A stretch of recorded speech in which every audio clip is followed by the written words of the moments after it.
जोरदार तालियों से धर्मेश भाई का स्वर्ण सगिन स्वागत करते हैं। अगर तालियां जोरदार बजनी चाहिए, जो भी बाहर खड़े लोग हैं वो भी अंदर आ जाए, ऐसी तालियों का आवाज होना चाहिए।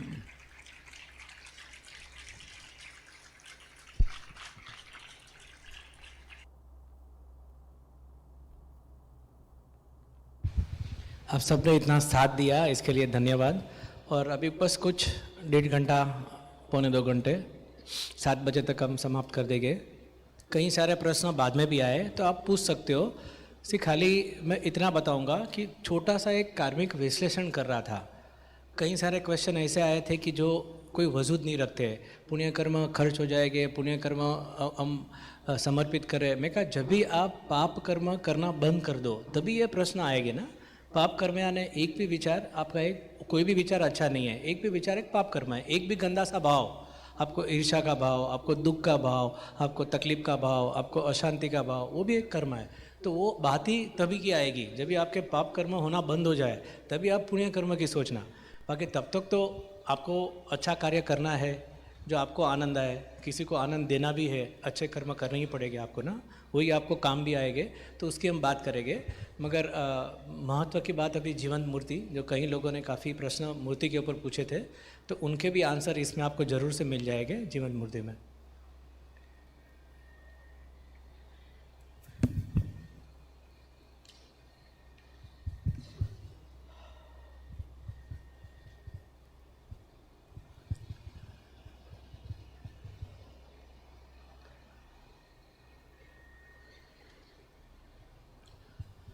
जैसे बताया, जीवन सदगुरु का सबसे पहला चॉइस, प्रथम चॉइस जीवन समाधि होगी कि वो तो होनी ही चाहिए।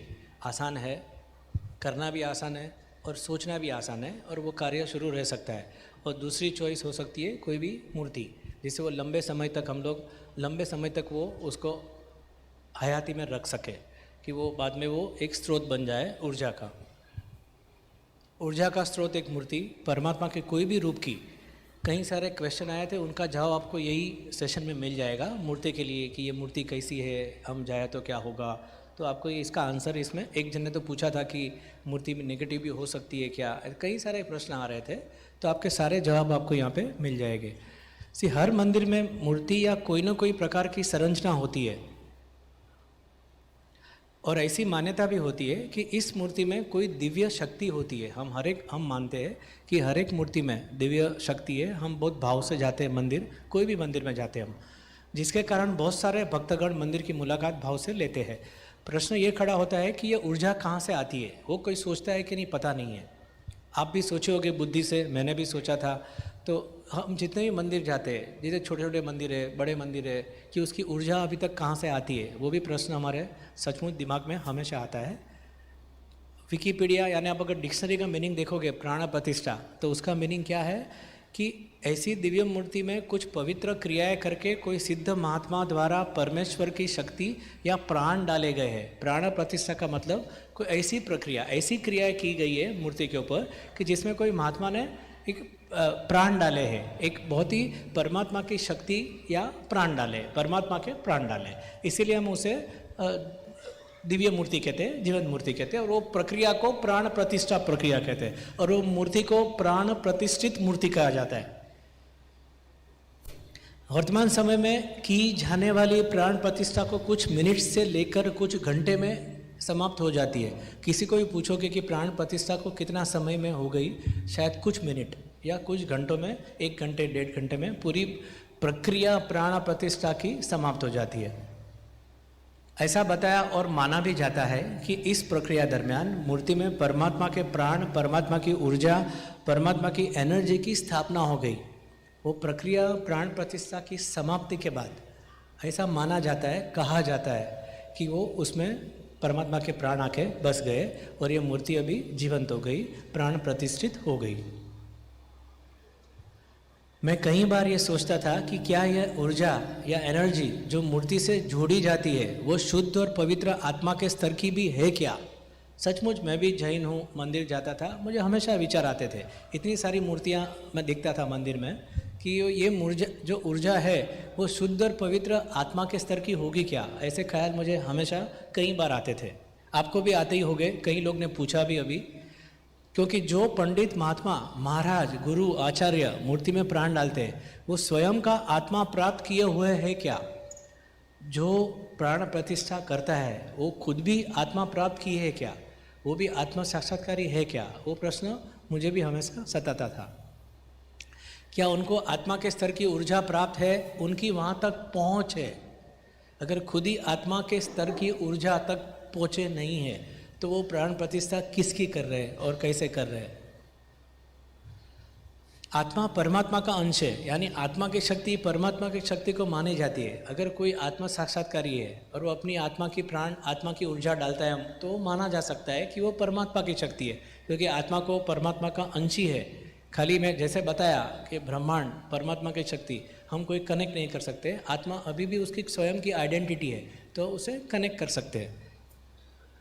केवल आत्मा साक्षात्कारी 24 घंटे आत्मा के स्तर पर रहते हैं, यानी कि वो उस परमात्मा की शक्ति से जुड़े हुए हैं।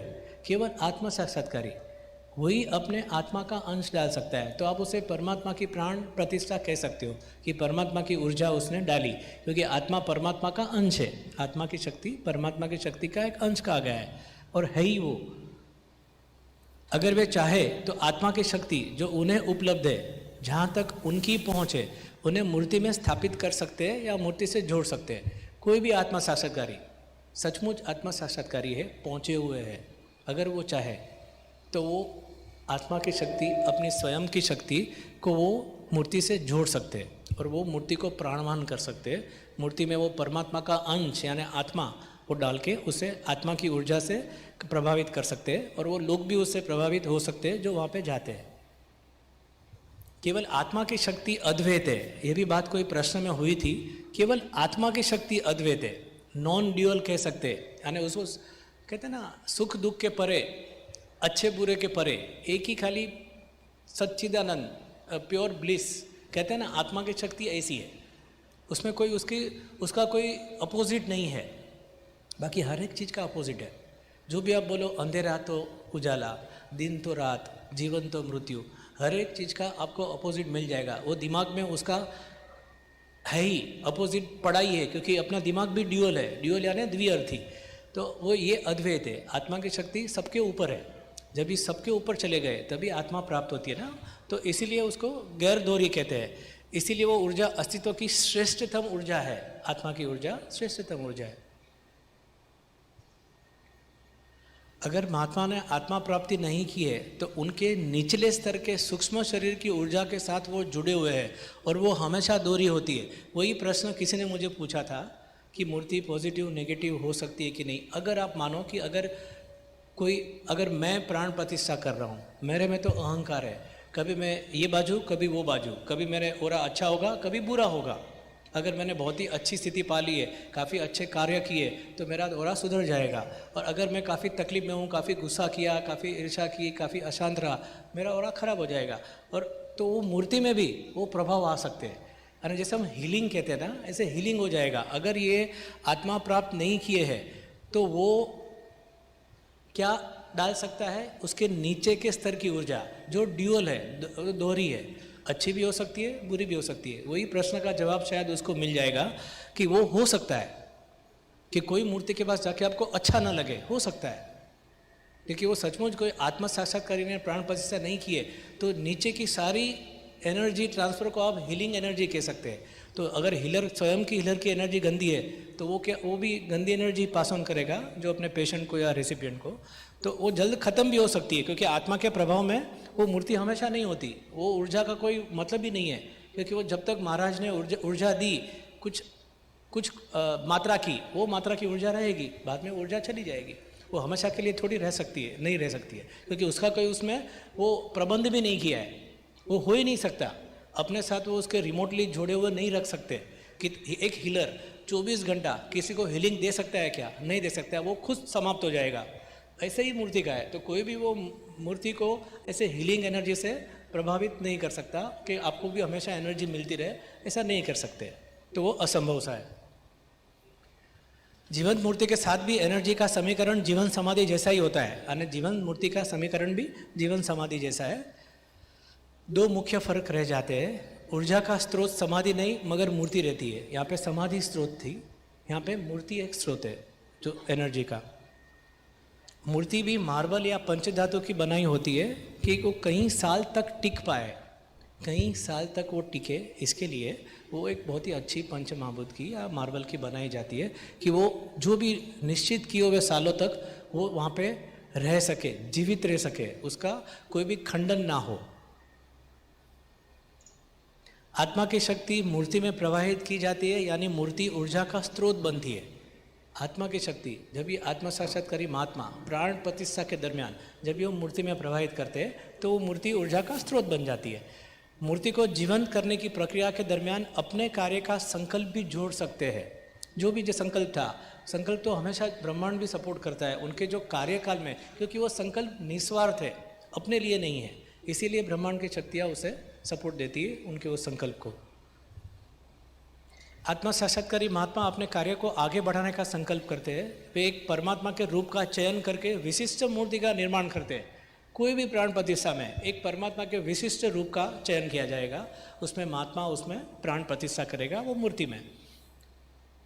वो महात्मा मूर्ति के साथ कुछ समय रहते हैं, वो महात्मा उस मूर्ति के सानिध्य में अपने प्राण डालते हैं और वो देह के मृत्यु के समय उनका आत्मा का शरीर छूटता है। याद रखो, जब भी वो ये क्रिया करते हैं, जब भी अपने प्राण डालते हैं, अपने देह के मृत्यु के समय उनका आत्मा का शरीर छूटता है। ये क्रिया केवल एक ही बार हो सकती थी, एक ही बार होती है जो अब तक आपने देखी होगी, क्योंकि आत्मा का शरीर कभी अलग कभी होगा शरीर से मृत्यु के दरमियान। तो इसीलिए जब ये वो आखिरी वक्त में वो मूर्ति के साथ ये क्रिया करते थे प्राण प्रतिष्ठा की, हर एक महात्मा अपने आत्मा के शरीर को वे गुरुलोक आत्मलोक में एक तय किए हुए निर्धारित समय काल के लिए स्थित करते हैं। आत्मलोक गुरुलोक का कनेक्शन ब्रह्मांड से है, यानी वो हमेशा वो उसको ऊर्जा मिलती है। अपने देह के मृत्यु के आखिरी समय वे इस मूर्ति का कनेक्शन अपने आत्मा के शरीर से कर देते हैं। आत्मा को आत्मलोक में पहुंचने का चंद क्षण लगती है। वो एकदम सूक्ष्म शरीर है, स्थूल शरीर जैसी यात्रा नहीं है दिनों भर चलती रहे योनि में जाने के लिए। सूक्ष्म शरीर बहुत जल्दी आत्मालोक में, क्योंकि एकदम आत्मा की ऊर्जा है, बहुत सूक्ष्म है, कहते हैं ना हाई फ्रीक्वेंसी सटल बॉडी, तो वो बहुत जल्द पहुंच जाएगी। अरे मृत्यु के समय में कुछ क्षण में आत्मा के आत्मलोक में अपने आत्मा को शरीर को स्थित करके वो कनेक्शन उसका कर देते हैं मूर्ति के साथ, यानी वो मूर्ति भी प्राणवान बन जाती है और वो हमेशा वो आत्मा की ऊर्जा ग्रहण करती है, आपको तक पहुँचाती है, आपको अंतर्मुखी करती है, यानी वो ऊर्जा आप ग्रहण कर सकते हो, ऊर्जा का स्रोत बन जाती है। मूर्ति आने वाले भक्त को ऊर्जा दे सकती है, क्योंकि मूर्ति अपने आत्मलोक के कनेक्शन द्वारा अपनी ऊर्जा का स्तर बराबर से बनाए रखती है। सब कुछ समान है, केवल समाधि के बदले अभी मैं मूर्ति दिखा रहा हूँ आपको कि एक मूर्ति एक ऊर्जा का स्रोत बन सकती है। समाधि भी देह छोड़ने के बाद ही अस्तित्व में आती है, तो जीवंत मूर्ति भी हकीकत में देह छोड़ने के बाद ही अस्तित्व में आ सकती है जनरली, क्योंकि ये आत्मलोक में आत्मा जब तक नहीं जाए तब तक ये कनेक्शन हो नहीं सकता।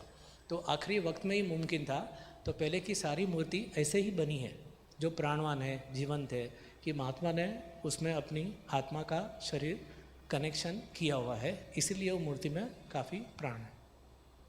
समान कनेक्शन है ब्रह्मांड, आत्मलोक और नीचे मूर्ति, समाधि के बदले मूर्ति। मूर्ति ऊर्जा की विसंगतता। मूर्ति में एनर्जी ट्रांसफ़र करते समय जो एनर्जी महात्मा के पास उपलब्ध है या जो एनर्जी के साथ वो जुड़े हैं वही वे मूर्ति में आरोपित कर सकते हैं। जो ऊर्जा महात्मा के पास उपलब्ध है वही ऊर्जा आप डाल सकते हो, आप कुछ और डाल ही नहीं सकते। एक हीलर अपनी जो ऊर्जा है वही दे सकता है, अपने जो लेवल की, अपने औकात की, अपने हैसियत की, और कुछ वो डाल नहीं सकता। ऐसे भी ये भी एनर्जी ट्रांसफ़र करते समय एनर्जी महात्मा के पास जो उपलब्ध है वही वो दे सकते हैं। दूसरे शब्द में जहाँ तक वो पहुँच सकते हैं वो स्तर की एनर्जी वो ट्रांसफ़र कर सकते हैं, उसके आगे के स्तर की नहीं।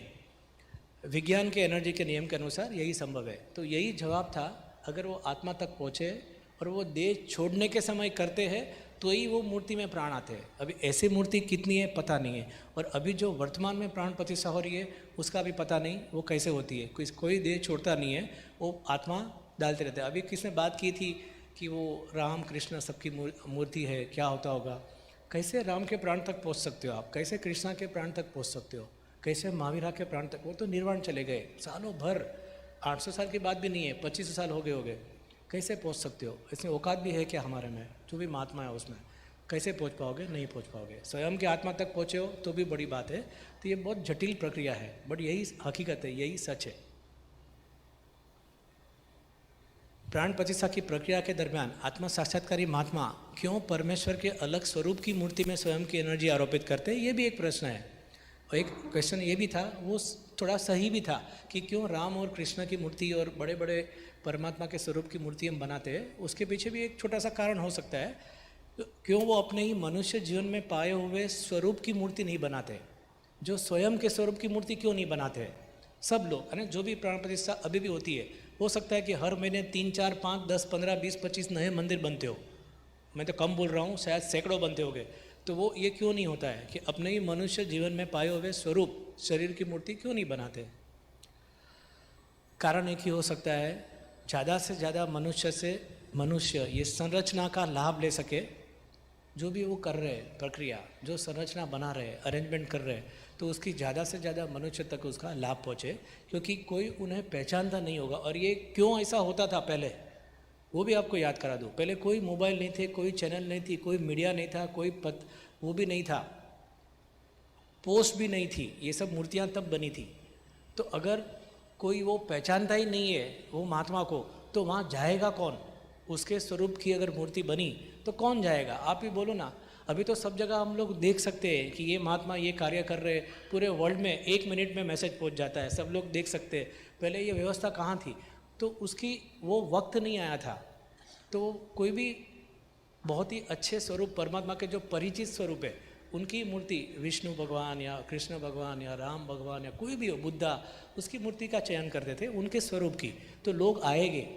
प्राण भले वो आत्मा का ही डाले सचमुच देह छोड़ने के समय, बट वो स्वरूप तो हमेशा किसी और का ही करते थे, कोई और परमात्मा के स्वरूप का। अगर एक आत्मा साक्षात्कारी जीवन सद्गुरु अपनी आत्मा स्तर की ऊर्जा अपने आखिरी मनुष्य स्वरूप की ही मूर्ति में प्रभावित करे, तो ये सबसे बड़ी आध्यात्मिक विसंगतता दूर की जा सकती है। एक विसंगतता जो डिस्क्रेपेंसी कहते हैं हम लोग, वो डिस्क्रेपेंसी थी कि वो भले वो महात्मा पहुंचा हुआ है, महात्मा प्राणवान है, महात्मा आत्मा साक्षात्कारी है, मगर मूर्ति किसी और की उपयोग में ले रहे थे, मूर्ति का स्वरूप किसी और का था। तो एक छोटी तो नहीं कह सकते, एक छोटा सा भी विसंगतता स्पिरिचुअल वर्ल्ड में, आध्यात्मिक दुनिया में वो बहुत बड़ी बन जाती है, क्योंकि ये बहुत बड़ा कार्य है, सत्य का कार्य है। तो ये विसंगतता भी दूर होनी चाहिए, जो एक विसंगतता पहले से थी। ये अस्तित्व का आध्यात्मिक स्तर का एक बड़ा सत्य सिद्ध होगा अगर कोई ये कर ले। तो सबसे बड़ा ये बोलते हैं ना spiritual truth, ultimate spiritual truth, कि एक महात्मा ने बहुत ही अपने ही आखिरी जन्म के स्वरूप की मूर्तियाँ बना के उसमें प्राण डाले। यानी मूर्ति भी एक जीवन सद्गुरु की, मूर्ति में प्राण डालने वाला वही जीवन सद्गुरु, और प्राण किसके? अपने स्वयं के, अपनी स्वयं की आत्मा की ऊर्जा। अभी आप देखोगे मूर्ति किसी की, परमात्मा के स्वरूप की, मूर्ति में प्राण डालने वाला कोई और, प्राण किसका डालता है तो वो पता नहीं, क्योंकि वो कृष्णा के प्राण कहाँ कांटेक्ट करेगा, विष्णु भगवान के प्राण कहाँ कनेक्ट कर पाएगा। यानी कितनी विसंगतता है। भले वो अपने आत्मा की ऊर्जा पे डालता हो, बट ये तो विसंगतता रह गई। यानी प्राण डालने वाला कोई और, मूर्ति का स्वरूप कोई और किसके प्राण डालता है पता नहीं। अपने आत्मा के, अगर वो पहुंचा है तो आत्मा तक, वो नहीं पहुंचा है तो एज ए हीलर वो मूर्ति को हीलिंग करेगा, और तो कुछ हो नहीं सकता मूर्ति के साथ। जीवन गुरु एक आत्मा साक्षात्कारी महात्मा है जो हमेशा आत्मा के स्तर पे जीवन जीते हैं, यानी कि उनको आत्मा की ऊर्जा हमेशा उपलब्ध है। वापस ये बार बार कह रहा हूँ, 24 घंटा डेल्टा स्टेट में, 24 घंटा विचार मुक्त अवस्था में, 24 घंटा वो ये स्तर पे रहते हैं, आत्मा के स्तर पे रहते हैं। तो आत्मा के साथ उनका कनेक्शन हमेशा है, आत्मा की ऊर्जा उन्हें हमेशा उपलब्ध है, और वो चाहे तो अपनी ही आत्मिक ऊर्जा को अपनी ही मूर्ति में प्रवाहित कर सकते हैं। वे प्राण प्रतिष्ठा के पहले मूर्ति को बराबर से शुद्ध करते हैं, और बाद में काफ़ी समय वो मूर्ति के साथ गुजारते हैं, ताकि मूर्ति उनके आत्मा की ऊर्जा को से प्रभावित होकर कुछ आत्मा की एनर्जी ग्रहण कर सके। यानी वो महात्मा उससे समय निकालते हैं मूर्ति के साथ अपने आत्मा की ऊर्जा डालने को, और ऐसे प्राण प्रतिष्ठा होती है।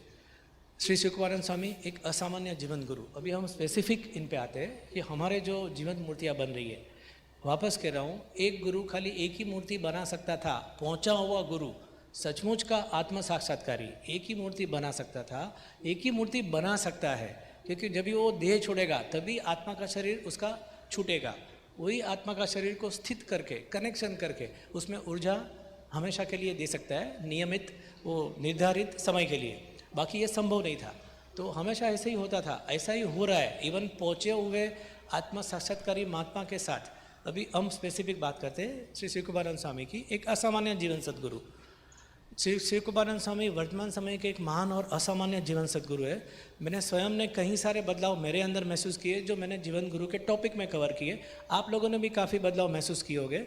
शिवकुमारानंद आज भी वर्तमान जगत के एक ही मनुष्य का नाम है। ये नाम से आपको और कोई भी व्यक्ति इस जगत में नहीं मिलेगी।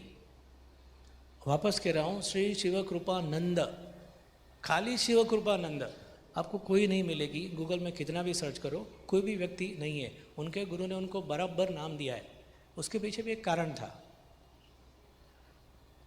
इसलिए टेलीपैथी के माध्यम से केवल उनका नाम मात्र से कोई भी व्यक्ति उन्हें न पहचानते हुए, ना देखे हुए भी अपने मानस शरीर से, साइकिक शरीर से कनेक्ट कर पाते हैं। टेलीपैथी बहुत मानी हुई साइंटिफिक घटना है। अपने बीच में कोई साइकेट्रिस्ट भी है, वो भी आपको बताएगा। टेलीपैथी तो कितनी गेम्स हम लोग खेलते हैं और वो 90% सक्सेस होती है। इतना पावर है वो टेलीपैथी में। तो केवल नाम मात्र से, श्री शिवकुमारानंद स्वामी का चैंटिंग करने से आप उससे कनेक्ट कर सकते हो आसानी से। वो एनर्जी को इतना वो आसान कर दिया है शक्तियों ने, वैश्विक चेतना ने, उनके गुरुओं ने, ब्रह्मांड की शक्तियों ने इतना आसानी से एक अच्छा नाम दिया जो यूनिक हो। और यूनिक हो और फिर भी उनको वो गुरु मंत्र तो ऐसे बोलते हैं कि जैसे और कोई तो बोल ही नहीं पाएगा, बोलता ही नहीं है। कोई दूसरा भी शिवकुमारानंद खड़ा हो जाए मनुष्य, तो भी वो मंत्र भी स्पेसिफिक हम लोग वे में बोलते हैं ना, गुरु मंत्र। यानी पूरी सिस्टम बनाई हुई है कनेक्ट करने के लिए, हम उसकी एनर्जी से कनेक्ट कर सके। बहुत ही अच्छी पूरी एक जो गुरु मंत्र है वो भी बहुत ही एक बोलते हैं ना आध्यात्मिक शस्त्र है। वो भी उसको आपको आखिरी में बताऊंगा। कोई पूछ रहा था कि हमें कनेक्ट कैसे करें, मैं बोला आपको 4 रास्ते बताऊंगा कनेक्ट करने के, 4 अच्छे रास्ते कि आप कैसे वो शक्ति से कनेक्ट कर सकते हो। तो ये एक रास्ता होगा, बाकी 3 रिपीट करूंगा बाद में। पहली बार धार्मिक या आध्यात्मिक जगत में श्री शिवकुमारानंद स्वामी ने अपने ही स्वरूप की मूर्ति में अपने प्राण यानी अपने आत्मा की शक्ति, प्राण यानी अपने आत्मा की शक्ति प्रवाहित करके 16 जीवन मूर्ति का निर्माण किया है। इतना ही नहीं, और भी ऐसी जीवन मूर्ति का निर्माण होने जा रहा है। 16 मूर्ति अब तक निर्माण हो चुकी है अपने ही स्वरूप में, हाल के, वर्तमान के जो आखिरी है, अपने ही स्वरूप में, अपने ही प्राण डाल के, अपने ही आत्मा की ऊर्जा डाल के, स्वयं ने डाल के एक प्राण प्रतिष्ठा 16 मूर्ति की है। और ये सभी प्राण प्रतिष्ठा बराबर से आध्यात्मिक और एनर्जी के नियमों के अनुसार हुई है। ये 3 खास बातों संभव हो पाया। अभी आप वही प्रश्न करोगे ऐसे कैसे हुआ कि बाकी सबको देह छोड़ना पड़े, तो स्वामी जी को देह छोड़े नहीं है, फिर वो सब में इतनी 16 मूर्तियाँ कैसे कर ली। ध्यान से सुनो, 3 बातों से संभव हुआ। गुरु तत्व की अवृत उत्क्रांति, गुरु तत्व जैसे सब कुछ इवोल्व हो रहा है, बोले ना पहले तो टीवी नहीं था, चैनल नहीं थी, सब कुछ पूरा अस्तित्व इवोल्व हो रहा है, पूरा इवोल्व यानी उत्क्रांति हो रही है। पूरे ये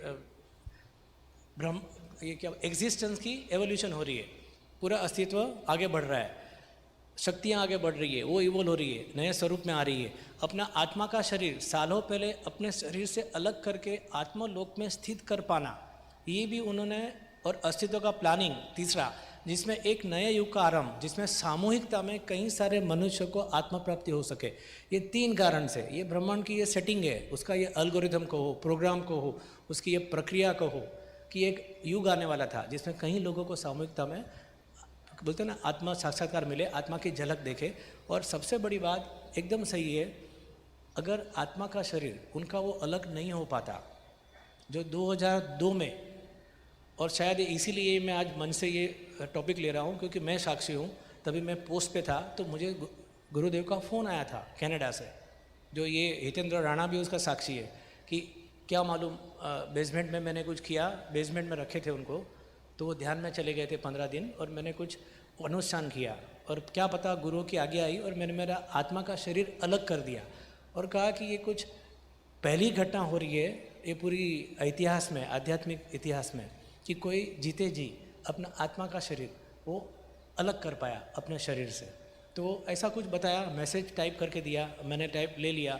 सब सेंटरों पे हमने तभी जा के पढ़ते थे, तभी तो इतने कोई मैसेज नहीं थे व्हाट्सएप वगैरह, तो सब मैसेज पढ़ने पड़ते थे अलग अलग सेंटरों पे।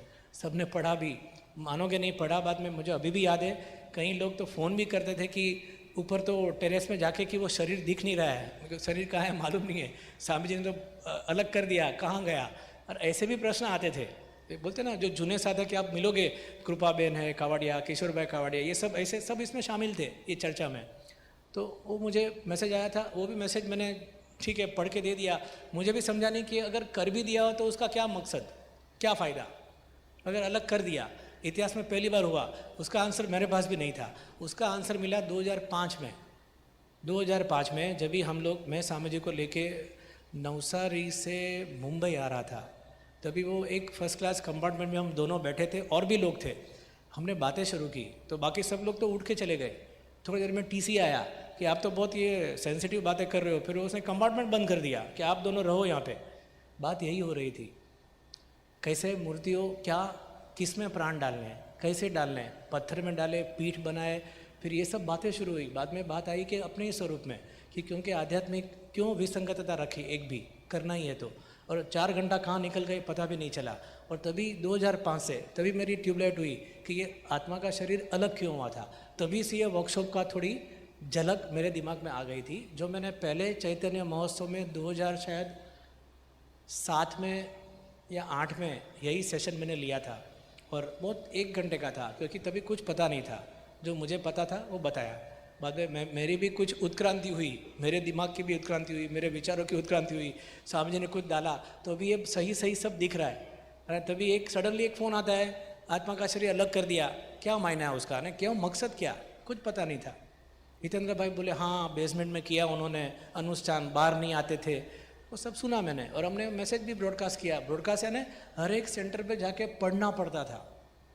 जूहू सेंटर हो, ये सेंटर हो, बाकी वहाँ गुजरात में भेजो मैसेज लिख के, वो लोग बोलेंगे बाद में। तभी मेल तो नहीं थी, फैक्स करते थे, हाँ फैक्स करते थे, कनाडा से भी फैक्स आया था उनका।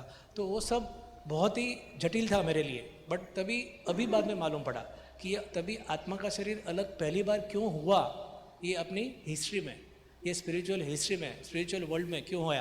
तो 3 कारण है। गुरु तत्व की अवृत उत्क्रांति, अपना आत्मा का शरीर सालों पहले अपने शरीर से अलग कर पाना, जो किसी ने नहीं किया है। और तीसरा अस्तित्व का प्लानिंग, कि जो एक उत्क्रांति हो रही है गुरु तत्व की, साथ में शक्तियों की उत्क्रांति हो रही है। एक युग बदल रहा है कि जिसमें अभी कई लोगों को साथ में आत्मा की झलक देखनी है। तो कैसे वो एक महात्मा कितनों को आत्मा की झलक दिखा पाएगा। और ये इतनी सारी आप देखोगे आगे चल के उसकी बातें आएगी, कई लोग आत्मा साक्षात्कार पा सकेंगे, आत्मा की झलक देख पाएंगे। तो ये पूरी संरचना इसके लिए हो रही है। जीवन गुरु मूर्ति, मंगल मूर्ति कहते हैं उसे हम। तो ये यही संरचना है। ब्रह्मांड आत्मलोक जो स्वामी जी का शरीर दिखाया है वो उन्होंने स्थित कर दिया था 2002 में। और ये Swami ji subtle body in Guru energy plan, वो और नीचे स्वामी जी का मंगल मूर्ति, उसके वो कनेक्शन करते हैं। क्योंकि वे अपने आत्मा के शरीर को अपने जीवन के दरमियान अलग कर पाए, इसीलिए इतनी सारी जीवन गुरु मूर्ति का निर्माण शक्य हुआ। बाकी कहा एक महात्मा एक ही मूर्ति का निर्माण कर सकता था और है। जब तक ये नहीं हुआ है तब तक वो मुमकिन नहीं था कि वो कैसे डाल सकते अनेकों में प्राण आप। अगर आज के ज़माने में, आज के वर्तमान में एक महात्मा अगर 5 मूर्तियों को प्राण प्रतिष्ठित करता है तो वो क्या कर रहा होगा पता नहीं है। स्वयं आत्मा को पहुँचा है कि नहीं पता नहीं है। कौन सी ऊर्जा को वो कनेक्ट करता है, कौन सी ऊर्जा का आह्वान करता है, कुछ पता नहीं है। कि वो खुद ही आत्मा नहीं पाया है तो वो नीचे के स्तर की एनर्जी दे रहा है, तो वो तो हीलिंग एनर्जी हो गई, जो अच्छी भी हो सकती है, बुरी भी हो सकती है, कुछ पता नहीं। पहले से ही ब्रह्मांड की शक्तियों ने ये सब तय कर लिया था, इसलिए उनका आत्मा का शरीर पहले अलग हुआ, वो आत्मा लोक में स्थित किया गया 2002, याद रखना। और मैं साक्षी हूँ क्योंकि मैंने वो मैसेज पढ़ा था। जूहू सेंटर के जो भी साधक है, मुलुंड सेंटर के जूने साधक है, शायद एक तो आए हुए हैं, शायद चंद्रिका है कि नहीं पता नहीं, सबको पता है कि ये हुआ था, ये लेटर पढ़ा गया था। आत्मलोक गुरुलोक का कनेक्शन ब्रह्मांड शरीर से होता ही है। उसके एक चैनल या सर्किट का निर्माण होना जिससे हर मूर्ति को आत्मा के स्तर की ऊर्जा नियमित मिलती रहे और वो अपनी जीवंतता बनाए रखे एक निर्धारित समय तक। ये सब कुछ समान है, जीवन समाधि जैसा ही है, केवल आत्मलोक में शरीर स्थित हो गया है। तो वो चाहे इतनी मूर्ति बन के वो कनेक्शन कर सकते, क्योंकि वो स्वयं जिंदा है तो वो कर सकते। 2007 से हर साल श्री शिकुबानंद स्वामी ने उनकी ही मूर्ति के साथ 45 दिन बिताए हैं, वो भी बिल्कुल एकांत में और गहन ध्यान में। इस गहन ध्यान दरमियान वो मूर्ति को जीवंत बनाते हैं अपने ही आत्मा की ऊर्जा से।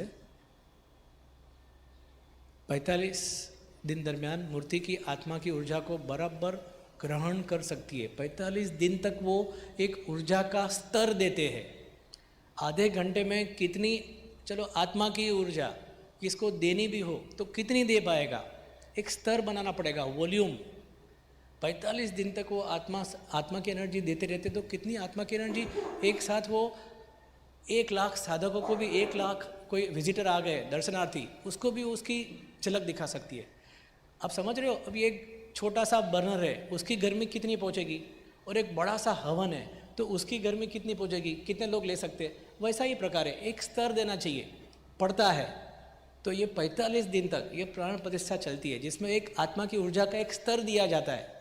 तो स्वामी जी उसके साथ रह के उसको एक स्तर देते, बाद में उसको कनेक्ट करते हैं तो वो उसको ग्रहण करते रहेगी। बट एक इनिशियल जो शुरुआत में चाहिए एक स्तर, एक बड़ा स्तर, क्योंकि कई लोग एक साथ ले सके, इसके लिए वो स्तर दिया जाता है। 45 दिवस के बाद जीवन गुरु मूर्ति, जैसे मंगल मूर्ति कहते हैं, वो तैयार होती है। और ऐसी जीवन मूर्तियाँ, स्वयं की मूर्ति और स्वयं के प्राण तैयार करने वाले जगत के धार्मिक और आध्यात्मिक जगत के वो प्रथम जीवन सद्गुरु है। कोई दूसरे अभी ऐसे कार्य नहीं कर रहा है। आप सबको बहुत ही अपने ऊपर नाज होना चाहिए, भले थोड़ा अहंकार ही सही, अहंकार भी होना चाहिए कि हमारे जीवन सद्गुरु ऐसा कार्य कर रहे हैं। ऐसी बातों में अहंकार रख सकते हो, आप सबको बता सकते हो, क्योंकि भले वो अहंकार के माध्यम से बताओगे, बट बताओ, क्योंकि ये कोई नहीं है ऐसा। सब अपने आप बोलते ना, हमारे में ऐसा है, हमारे में वैसा है, ये चीज़ बोलोगे सब शांत हो जाएंगे, क्योंकि कोई ऐसी प्राण प्रतिष्ठा कर नहीं सकता, क्योंकि उसके लिए आत्मा का शरीर अलग करना पड़ता है। वो कर ही नहीं है, कैसे करेगा, अभी आज रात तो हो नहीं पाएगा। उसके लिए तो गुरुओं के आशीर्वाद चाहिए, ब्रह्मांड की शक्तियों की ताकत चाहिए, और उनकी अस्तित्व की पूरा वो कहते हैं ना, वो एल्गोरिदम चाहिए कि ये व्यक्ति को चुना है ये कार्य के लिए, तो ये संभव है। और देने की इच्छा चाहिए सबसे पहले, इतना कुछ देने की इच्छा। मैं कहा ना, आप पागल हो जाओगे अगर शेड्यूल पढ़ोगे आप कि इतना यहाँ इतना करेंगे चैतन्य महोत्सव, बाद में वहाँ जाएगी। आप अगर नागपुर का कभी आएगा शेड्यूल पढ़ोगे, आप पगला से जाओगे, ऐसे कैसे कर सकते हैं। पिछले 20 साल दरमियान पूरे जगत में उनके ध्यान के अनुयायियों की संख्या 5000 से 5 लाख तो हो ही गई होगी, क्योंकि वेबिनार काफ़ी हुए अपने, ऐसा मेरा मानना है। ज़्यादा हो गया तो क्षमा चाहता हूँ। ये गुरु तत्व की उत्क्रांति से ही संभव हुआ है। उनका प्राण प्रतिष्ठा का प्रामाणिक प्रयास जरूर से सफल हो रहा है, और कोई और परमात्मा के स्वरूप की नहीं, मगर उनकी स्वयं की जीवन मूर्ति के दर्शन और मूर्ति के सानिध्य में ध्यान करके असंख्य साधक नियमित आ रहे हैं। अभी देखो ना कितने आ रहे हैं, लॉकडाउन में भी आए थे जब भी खुला तभी, अभी भी कितने आ रहे हैं दर्शन के लिए। सब जगह पे दर्शन के लिए लोग पहुँच ही रहे हैं, और नए नए भी आएंगे। अभी शुरुआत हो गई है, और अगले कुछ सालों में संख्या तिगनी चौगनी हो जाएगी, तो हर साल तेज़ी से बढ़ सकती है। और उसके लिए उन्होंने कुछ प्रयास भी किए हैं, वो भी आपको बताऊंगा कि कैसे संख्या बढ़ेगी। श्री गुरु शक्ति धाम के निर्माण कार्य से एक नए आध्यात्मिक युग का आरंभ हुआ है। सचमुच एक ये गुरु शक्ति धाम जो भी बन रहे हैं, एक नए आध्यात्मिक युग का आरंभ हुआ है कि एक ही गुरु, एक ही जीवन सद्गुरु अपने ही प्राण इतनी सारी मूर्तियों में डाल सकता है, और वो आप महसूस कर सकते हो। ऐसा नहीं है कि खाली बोल के हम लोग बोले, कोई माने ना माने, जाके देखो एक शाश्वत बदलाव आया कि नहीं पता चलेगा, आपकी कोई परिस्थितियाँ सुधरी कि नहीं पता चलेगा। क्योंकि जैसे कहा है वहाँ पे पावरफुल आपको एक इंजेक्शन लग सकता है कि आपका वो अच्छे पुण्य कर्म उतरना शुरू हो जाए, तो आपकी परिस्थितियाँ सुधरने वाली है, सबको इसकी महसूस भी होगी। और हम सब हमारे पुण्य कर्म के कारण इस ऐतिहासिक घटना के साक्षी रह गए, क्योंकि हमने भी अच्छे कार्य किए, इसलिए हमारे लिए सब पूछते हैं पुण्य कर्म उतरे, उसका मतलब क्या। पुण्य कर्म, एक अच्छी परिस्थिति निर्माण क्यों होती है, पुण्य कर्म की वजह से। सीधी सी बात है, एक अच्छी अच्छी परिस्थिति निर्माण होती है आपके पुण्य कर्म की वजह से। बाद में आप कैसे रिएक्ट करते हो परिस्थिति को, वो आप कर्मा खड़े करते हो। सीधी सी बात है, एक्शन रिएक्शन। आप समझा करो ना, जो भी परिस्थिति बन रही है वो पुण्य कर्म की वजह से। आप निकले, नहीं पहुंच पाए, आपका एक्सीडेंट हुआ, कुछ गिर गए, कुछ तकलीफ हुई, आपके पाप कर्म बीच में आए, तो वो सब कर्म उतर रहे, वो आ रहे। आप कई लोग पूछते थे पुण्य कर्म कैसे मालूम पड़े, वो कुछ दिखते थोड़ी है। हर एक कर्म परिस्थिति के माध्यम से ही तो उतरते हैं। परिस्थिति कंट्रोल में है तो आपके विचार भी एक परिस्थिति है, विचार के माध्यम से आएंगे। आपका ध्यान नहीं लग रहा है, याद करो आप, कई लोग बोलते हैं ध्यान नहीं लगता है, आपके ही कर्म वापस आ रहे हैं विचारों के माध्यम से। आपको पकड़ लिया, आपको तो सब कुछ है ना, सब कुछ साफ दिखता है। कुछ कर्मा थोड़ी आप दूरबीन से देख सकते हो, वो परिस्थिति निर्माण करते हैं, बाहर की या अंदर की, कुछ तो होगा। तो वो एक ऐतिहासिक घटना है। आपने भी अच्छे कर्म किए होंगे, सचमुच किए होंगे पहले जन्म में, ये जन्म में, और सब आप भुगत रहे हो और आपको अच्छे कर्म का फल मिल रहा है और आप ये ऐतिहासिक घटना के साक्षी हो। आप कोई भी जीवन स्थल पे पहुंच पाते हो, इसका ये मतलब है कि आपके पुण्य कर्म का उदय हो रहा है। वापस कह रहा हूँ वही बात, पुण्य कर्म का उदय यानी पुण्य कर्म एक अच्छी परिस्थिति का निर्माण हुआ। आपने पुण्य कर्म प्राप्त कर रहे हो और आप अपने पुण्य कर्म भी ले रहे हो, आपको एक अच्छी परिस्थिति मिलने वाली है। बट आप अभी क्या वापस खड़े करते हो, उसके ऊपर भी तो काफ़ी कुछ समय है। फिर बोलोगे कि नहीं मुझे तो सबको समर्पित करना है, मोक्ष जाना है। अरे पहले पाप कर्म करना बंद करो। पाप कर्म का साइकिल तोड़ने के लिए आपको या ध्यान की उच्च अवस्था चाहिए या आपको पुण्य कर्म चाहिए, वही आपको बचा सकते हैं ना। अगर मेरे को मेरे शरीर में रोग है, अभी एक अच्छा रिपोर्ट आने वाला है, अभी मेरे अच्छे पुण्य कर्म जमा ही नहीं है, तो अच्छा रिपोर्ट भी कहाँ से आएगा। एक अच्छी परिस्थिति तो आनी चाहिए, तो वो सब पुण्य कर्म ही बचाते हैं। आपको एक सॉन्ग मालूम है, एक पैसा दोगे, क्या था, एक फेमस सॉन्ग था, एक पैसा दोगे 10 लाख मिलेगा था, तो क्या 10 लाख अगले जन्म में मिले हुआ था। अभी पुण्य कर्म वापस तो आएगा ना, ये जन्म में, अगले जन्म में, कुछ भी हो। इसलिए तो हम अच्छा काम करते हैं। क्यों आपको कहते हैं कि अच्छा काम करो, क्यों कहते हैं कि आपको आनंद आए ऐसी चीज़ें करो, यही कारण है। वही अपने को बचा सकते हैं ना। आप सीक्रेट की वो बात मानते हो, लाइक अट्रैक्ट्स लाइक, वो भी तो यही कहती है। आपने मूवी भी देखी होगी जो एकदम सबसे प्रसिद्ध हुई थी, लाइक अट्रैक्ट्स लाइक, जो प्रिंसिपल है वो यही तो कहता है।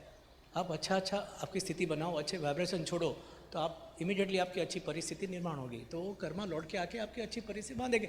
स्वामी जी अपने स्तर पे कहते हैं आप उनको कुछ भी पूछ सकते हो, पर मैं तो कहूँगा जब तक आप पाप कर्मा खड़े करना बंद नहीं करते हो तब तक ये सब सोच के मतलब ही नहीं है कि मेरा क्या होगा, मोक्ष मिलेगा कि नहीं। पहले विचार तो बंद करो, एक कर्मा पाप कर्म खड़े करना तो बंद करो, बाद में की बात है ना, मोक्ष तो बहुत दूर की बात है। पहले ये पाप कर्म तो बंद करो करना। याद रखें, पॉजिटिव कर्मा जमा करना बहुत कठिन है। जैसे आपको मालूम है 16 घंटे में 1 घंटा भी आप सुख शांति समाधान से कहाँ रहते हो। विचारों के हमले होते हैं, कोई ना कोई विचार, ध्यान करते करते विचार, पूजा करते करते विचार, सब जगह विचार। कहाँ आपका, आप सोचो ना, कहाँ आप सुकून की एक अवस्था प्राप्त कर सकते हो कि आप अच्छे कर्म खड़े करो, नहीं होते। पुण्य कर्म खड़े करना बहुत मुश्किल है। कितने लोगों को आप खुश रख सकते हो, कितने लोगों का भला कर सकते हो आप, बहुत कम। दूसरे शब्द में कहा जाए तो एक बार आप जीवन स्थल पहुंच गए तो आपका एक समझ लो डिवाइन कार्मिक एंटेंगलमेंट ऐसी सेटिंग होती है कि आपका, ज़्यादा नहीं बताऊंगा, कि पुण्य कर्म उदय होता है। सब बोलते हैं, सब आपने सुना हुआ है, सब कहते हैं। तो उसके कारण आपके पुण्य कर्म जीवन में उतरना शुरू होते हैं। बस उतना ही कि आपका पुण्य कर्म उदय हुआ, इसके लिए आप पहुँचे। उदय हुआ मीन्स क्या, उतरना शुरू हुए। उतरना हुए तो खर्च हुए तो आपको भी ध्यान रखना है कि एक अच्छी आंतरिक स्थिति बनाओ, चाहिए तो आत्मा तक पहुँच जाओ, तो आपके पुण्य कर्म काम आ गए। अगर आप बाद में, मैंने देखा है ना, यहाँ ही देखा है दांडी में, वो गहन ध्यान दरमियान कितने, वो शाम को 7 बजे ध्यान होता था, 6, मेरे को याद है 7 बजे शायद, 6 बजे, और ध्यान में सब भागते थे हम ध्यान करने के लिए। और बाद में इतना वॉलंटियर से मारा मारी, ये वो, यहाँ बैठो वहाँ बैठो। जीवन स्थल तक पहुँच के अगर आप इतना करोगे तो सच्ची बोल रहा हूँ आपकी कार्मिक ब्लूप्रिंट बर्बाद हो सकती है। तो सच्ची बोल रहा हूँ, आपको नहीं करना चाहिए। कोई भी जीवन स्थल जाके एक ही मकसद, आपका भला होने ही वाला है, बट आप भला करो तो ना। आप ही ठान लेके बैठे हो नहीं मैं तो, क्योंकि आपको, आपके इंटेंशन है, आपकी चॉइस है, आपको कैसे रिएक्ट करना। अभी आप गलत तरीके से रिएक्ट करो।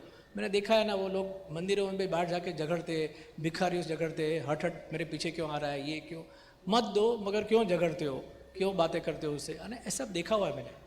तो ये सब बहुत संभल के करो। जीवन स्थल तक पहुँचना बहुत बड़ी घटना है, कार्मिक घटना है। संभल के जाओ, हो सके उतना ध्यान में रहो, हो सके उतना सबका अच्छा सोचो, चलेगा।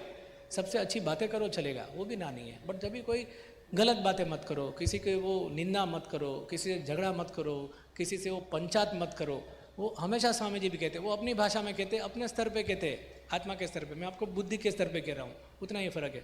तो आप समझ जाओ, एक बहुत बड़ी घटना है, कोई भी जीवन स्थल पहुँचना, उसका सदुपयोग करो। इसीलिए हमारे मंदिर में हम बैठा जाते हैं, हम भी जाते हैं मंदिर में, हम साईं बाबा के मंदिर में बाहर एक झाड़ के नीचे ध्यान करते हैं, सब कुछ करके वहाँ पे 5 मिनट में वो दर्शन कर लो, बाद में क्या, बैठो ना, 15 मिनट ध्यान तो करो, 15-20 आधा घंटा ध्यान तो करो। वही झाड़ जिसके रूट्स समाधि तक पहुँचे होंगे, उसको भी समाधि की एनर्जी मिलती है, टच हुई होगी। इसलिए सबको झाड़ की प्रदक्षिणा करते, आपको याद हो तो। आनंदी में भी झाड़ की प्रदक्षिणा क्यों करते? आनंदी के मंदिर की प्रदक्षिणा कर ही नहीं पाओगे, अशक्य जैसा है। इसलिए झाड़ की प्रदक्षिणा, झाड़ के रूट्स बाजू में है समाधि के, ना बहुत कुछ, ये पूरा साइंस है। ये सब बात करूँगा तो रात को 10 बज जाएंगे, तो अभी नहीं करेंगे, बट अब जाओ और बैठो और ध्यान करो।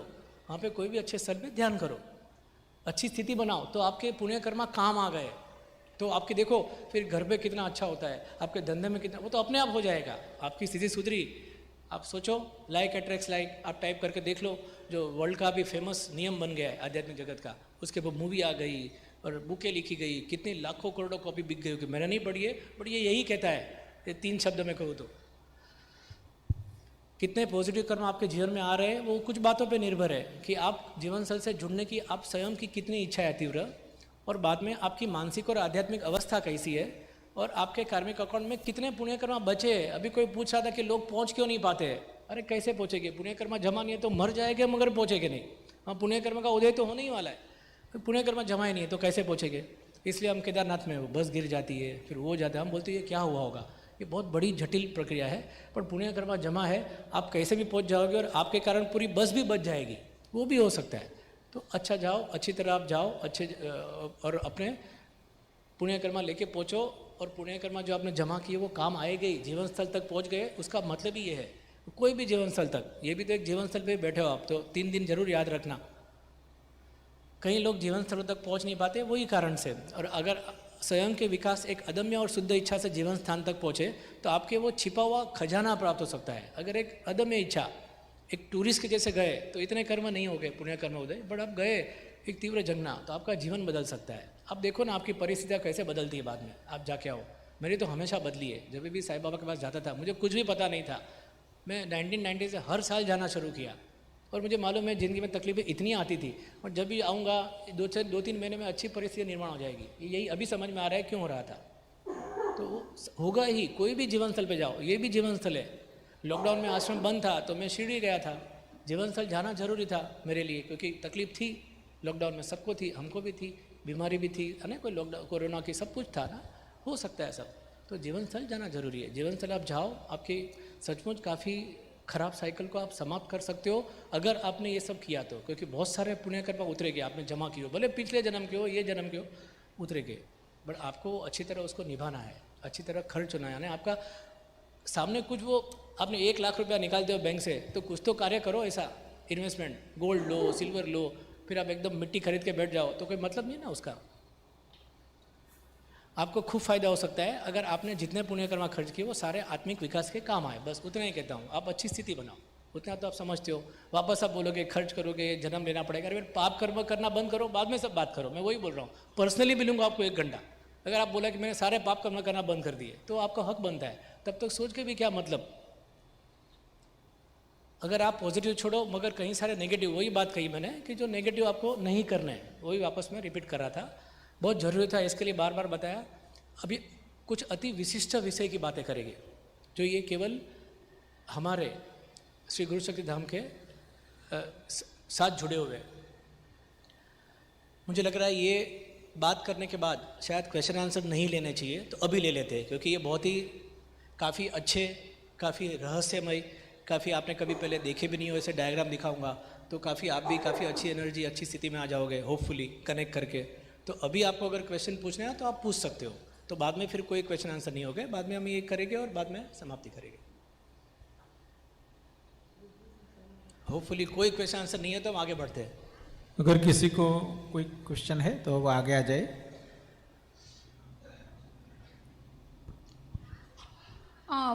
यहाँ कोई लास्ट स्लाइड।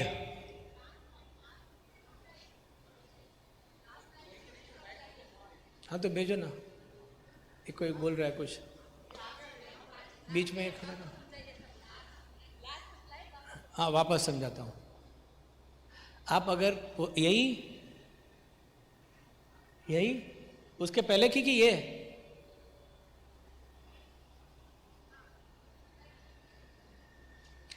यही बोला रहा हूं कि अगर पुण्य कर्मा नहीं है तो उसका उदय किसका होगा?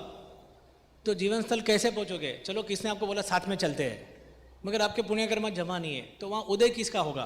नहीं, तो पहुंच नहीं पाओगे। वहाँ तो ढेर सारे पुण्य कर्मा का उदय होना ही होना है।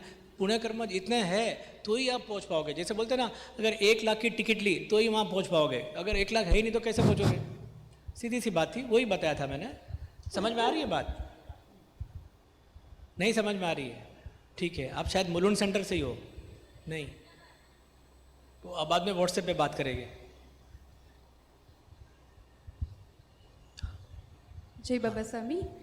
सर मेरा पहला क्वेश्चन ये है कि कितने क्वेश्चन है? 2 ही क्वेश्चन है।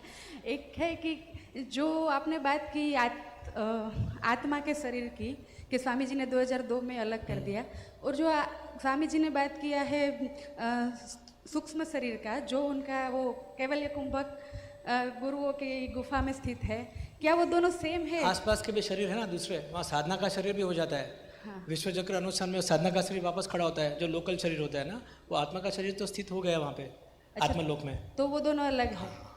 बस यही क्वेश्चन। सूक्ष्म शरीर बहुत सारे है, वही बताया ना।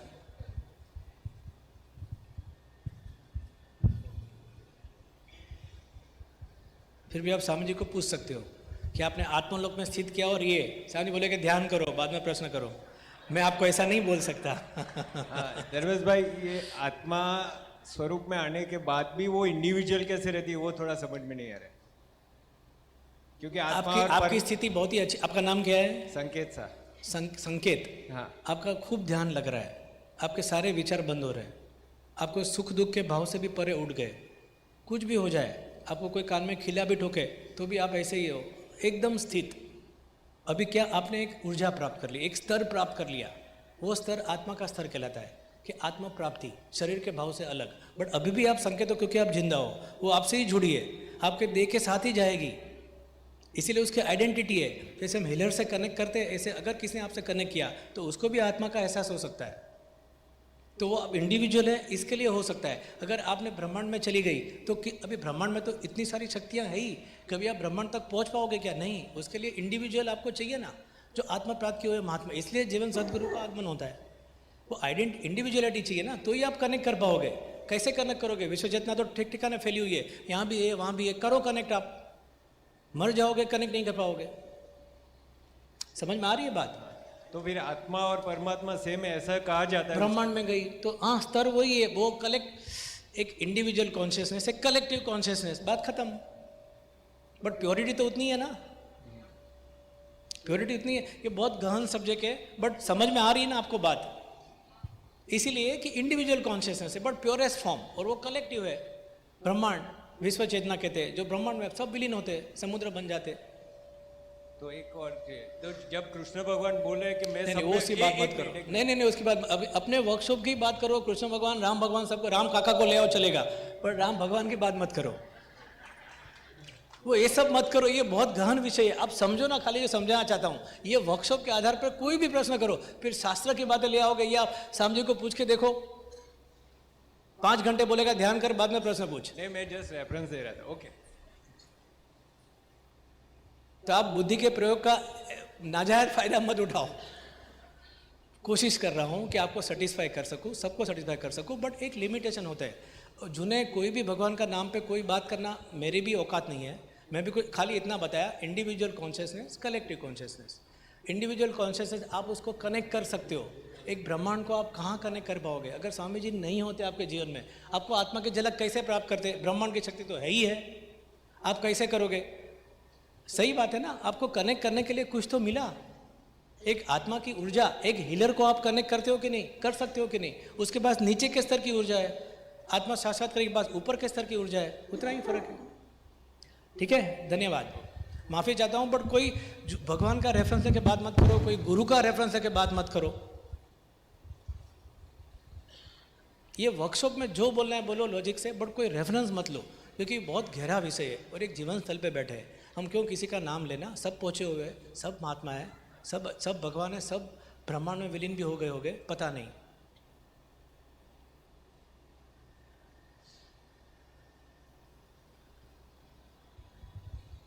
ठीक है, आगे बढ़े।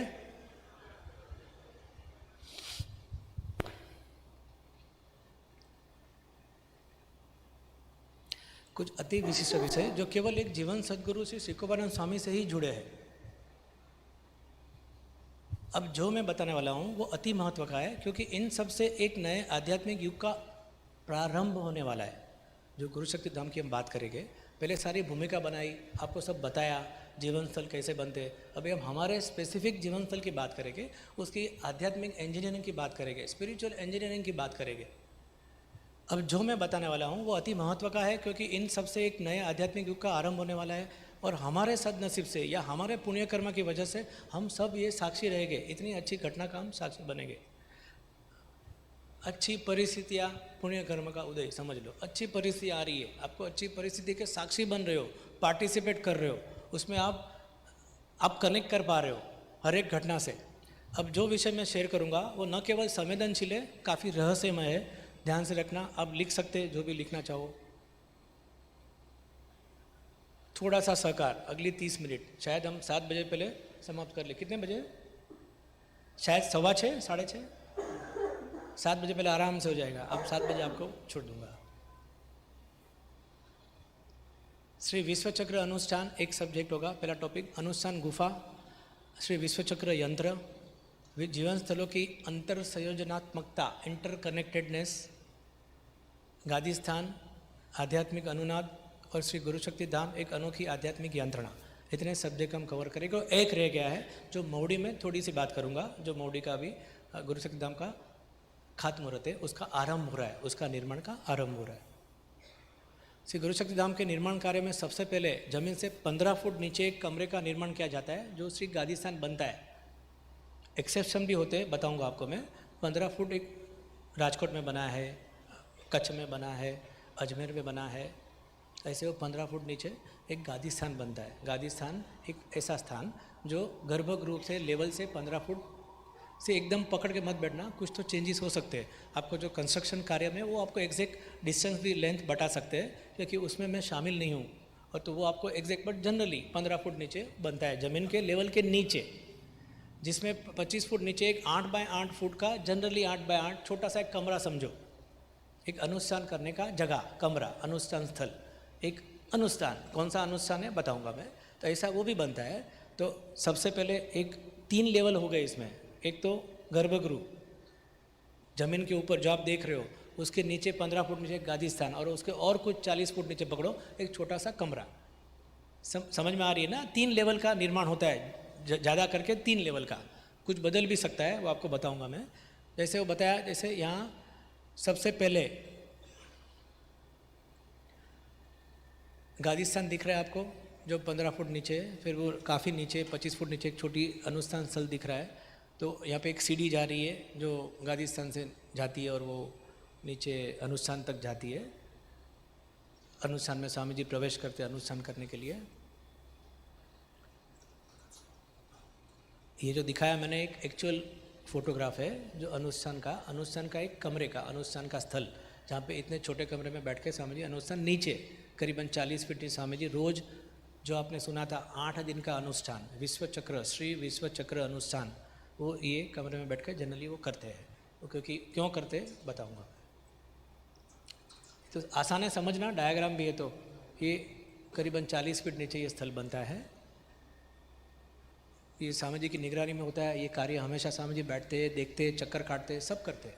और ऐसा नहीं है कि कार्य दे दिया, वो चक्कर काटते वो बार बार वो आश्रम के स्थल का, क्योंकि वो कई सारी आंतरिक प्रक्रिया चलती है उसमें। अनुष्ठान गुफा में उतरने का मार्ग जो बोला ना, गादी स्थान से वो अंदर जाया जाता है। ये जो दिख रहे हो आप गादी स्थान है।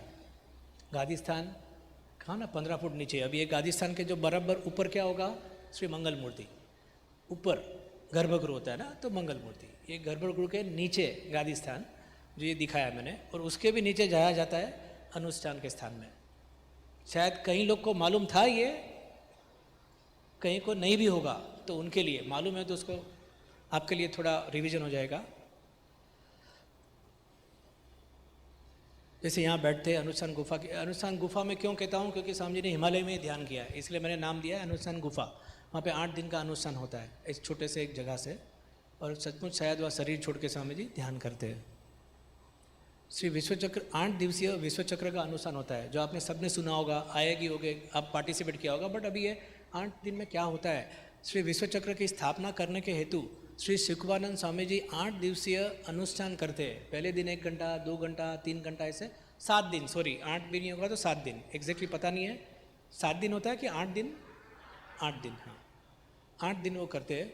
और वो आखिरी दिन में 8 घंटा होता है, मगर वो 11-12 घंटे के बाद वो बाहर निकलते हैं अनुष्ठान करके। यानी वो ये 1 घंटा 2 घंटा खाली कहने के लिए, वो अपनी मर्जी से जितना भी ठीक लगा उतना वो विश्वचक्र के साथ अनुष्ठान करते हैं। विश्वचक्र के साथ यानी वो भी एक ऑब्जेक्ट है, पदार्थ है, उसके साथ वो ये अनुष्ठान करते हैं। और 8 दिवस के बाद ये गुफा, ये कमरा बंद हो जाता है गादी स्थान में। उसके ऊपर ऐसे ही वो सीढ़ी काट के वो कमरे को बंद कर देते हैं, उसके ऊपर वो स्लैब आ जाता है। वो गादी स्थान में फिर सिंहासन रखा जाता है, उनका फोटो रखते हैं, फिर गादी स्थान में ध्यान होता है। जहाँ पे गादी स्थान है उसकी बात कर रहा हूँ, जहाँ गादी स्थान नहीं है वहाँ नहीं है, कोई कारण से नहीं है। जहाँ पे है वहाँ पे ऐसे होता है, वहाँ गादी स्थान में ध्यान। अभी भी कच्छ में ध्यान चालू है, बराबर है डॉक्टर प्रवीण भाई, हाँ कच्छ में ध्यान चालू है। राजकोट में भी गादी स्थान उपलब्ध है, अजमेर में अभी बंद हो गया। तो अभी 2 जगह पे आप गादी स्थान का लाभ ले सकते हो ध्यान करने के लिए। सो विश्वचक्र यंत्र स्थानीय कार्य घर को क्यों बनाते हैं स्वामी जी? विश्वचक्र यानी एक मेटल, समझो गोल्ड, छोटा सा यंत्र, गोलाकार होगा, मेरे हिसाब से गोलाकार ही रहेगा। और वो यंत्र के साथ वो कुछ अरेंजमेंट करते हैं, उसके साथ वो अनुष्ठान करते हैं। और स्वामी जी की साधना की ढेर सारी ऊर्जा वो अनुष्ठान के 8 दिवसीय दरमियान वो ग्रहण करते हैं। 8 दिवस दरमियान वो ग्रहण करते हैं। वो ऑब्जेक्ट है ना, गोल्ड है, वो तो ग्रहण कर लेगी।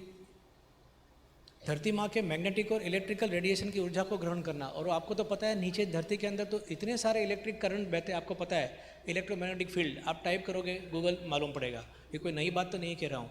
धरती के अंदर इलेक्ट्रोमैग्नेटिक एक्टिविटी खूब होती है, चलती रहती है पेटाल में, तो उसकी ऊर्जा ग्रहण करना।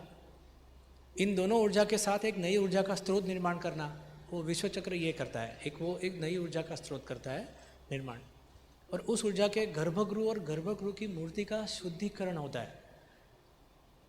गर्भगृह भले वहाँ पे पुजारी है, वो फिजिकल लेवल पे क्लियरेंस करता है।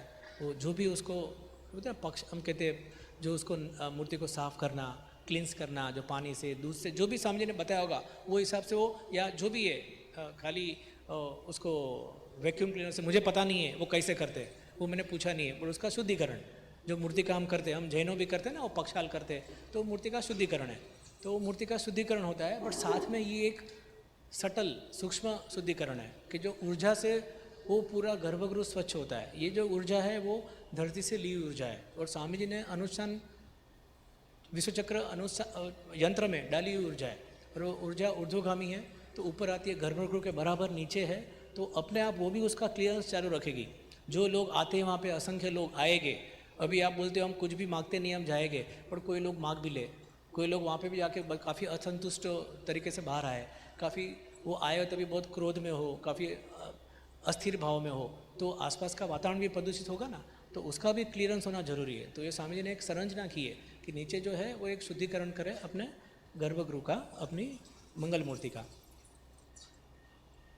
सबसे पहला उसका ये कार्य है। और जो ये बताया मैंने आपको, देखो श्री विश्वचक्र यंत्र यहाँ पे होगा, भूमि की चुंबकीय ऊर्जा, साधना की ऊर्जा, और ये ऊपर वो ऊर्जा ऊर्ध्वगामी है, आध्यात्मिक ऊर्जा है, कोई भी ऊर्जा हो तो वो ऊपर बराबर आती है और वो शुद्धिकरण करती रहेगी मंगल मूर्ति का। जो लोकल लेवल पे जो दोष ग्रहण करती होगी वो गर्भगृह, वो उसका क्लियरेंस ये विश्वचक्र कर सकता है। इसीलिए आपको पता होगा कि कई सारे मंदिरों में नीचे काफ़ी वो बोलते हैं ना, मेटल स्टोन्स, काफ़ी कुछ डाला जाता है खूब। अभी तक साउथ इंडिया में एक टेम्पल में कुछ हजारों बैग मिली ठेक ठिकाने मंदिर के आसपास, इतनी डाली हुई थी। प्राण हो कि न हो, यही उससे ही ऊर्जा से काफ़ी वो पूरा गर्भगृह चैतन्यमन बन जाता है, क्योंकि वो शुद्धिकरण करते रहता है। इसलिए वो अंदर गाड़ते हैं ना वो हर एक मूर्ति के नीचे गर्भगृह में जनरली कोई भी मूर्ति के नीचे ये हीरा माणिक जो बोलते हैं ना, वो स्टोन डाले जाते हैं। तो आप पूछ सकते हो कोई भी महात्मा को, जो मंदिर में आप जाते हो उसको पूछ सकते हो। यही कारण है, शायद वो कारण ना बता पाया, बट मैं आपको कारण बता रहा हूँ। ये विश्व चक्र जो है, अभी आप देखोगे मैंने काफ़ी कनेक्शन दिखा है। क्या दिखा है? कई सारे जगह पे वो जुड़ेगा, यानी इसका मतलब जैसे बताया था, आत्मलोक में कितने सारे जीवन स्थल है। वो जीवन स्थल में ऊर्जा कंटिन्यूस अस्खलित प्रवाहित करने के लिए कई आत्माएं वहाँ पे मौजूद है, कार्य कर रही है, कार्यरत है। जैसे बताया, जिसने अपने जीवन स्थल का निर्माण किया होगा वो आत्मा रहेगी कुछ निर्धारित समय तक, कई सारी आत्माएं। तो ये विश्व चक्र अनुष्ठान क्यों कहते हैं? क्योंकि विश्व के ऐसे कई सारे जीवन स्थलों को स्वामी जी उससे जोड़ते हैं। हर एक विश्व चक्र के साथ कुछ कुछ स्थलों को जोड़ते हैं, जो उनको ध्यान में आए, जो उनके गुरु का आदेश हो, वो जीवन स्थलों को वो जोड़ देते हैं।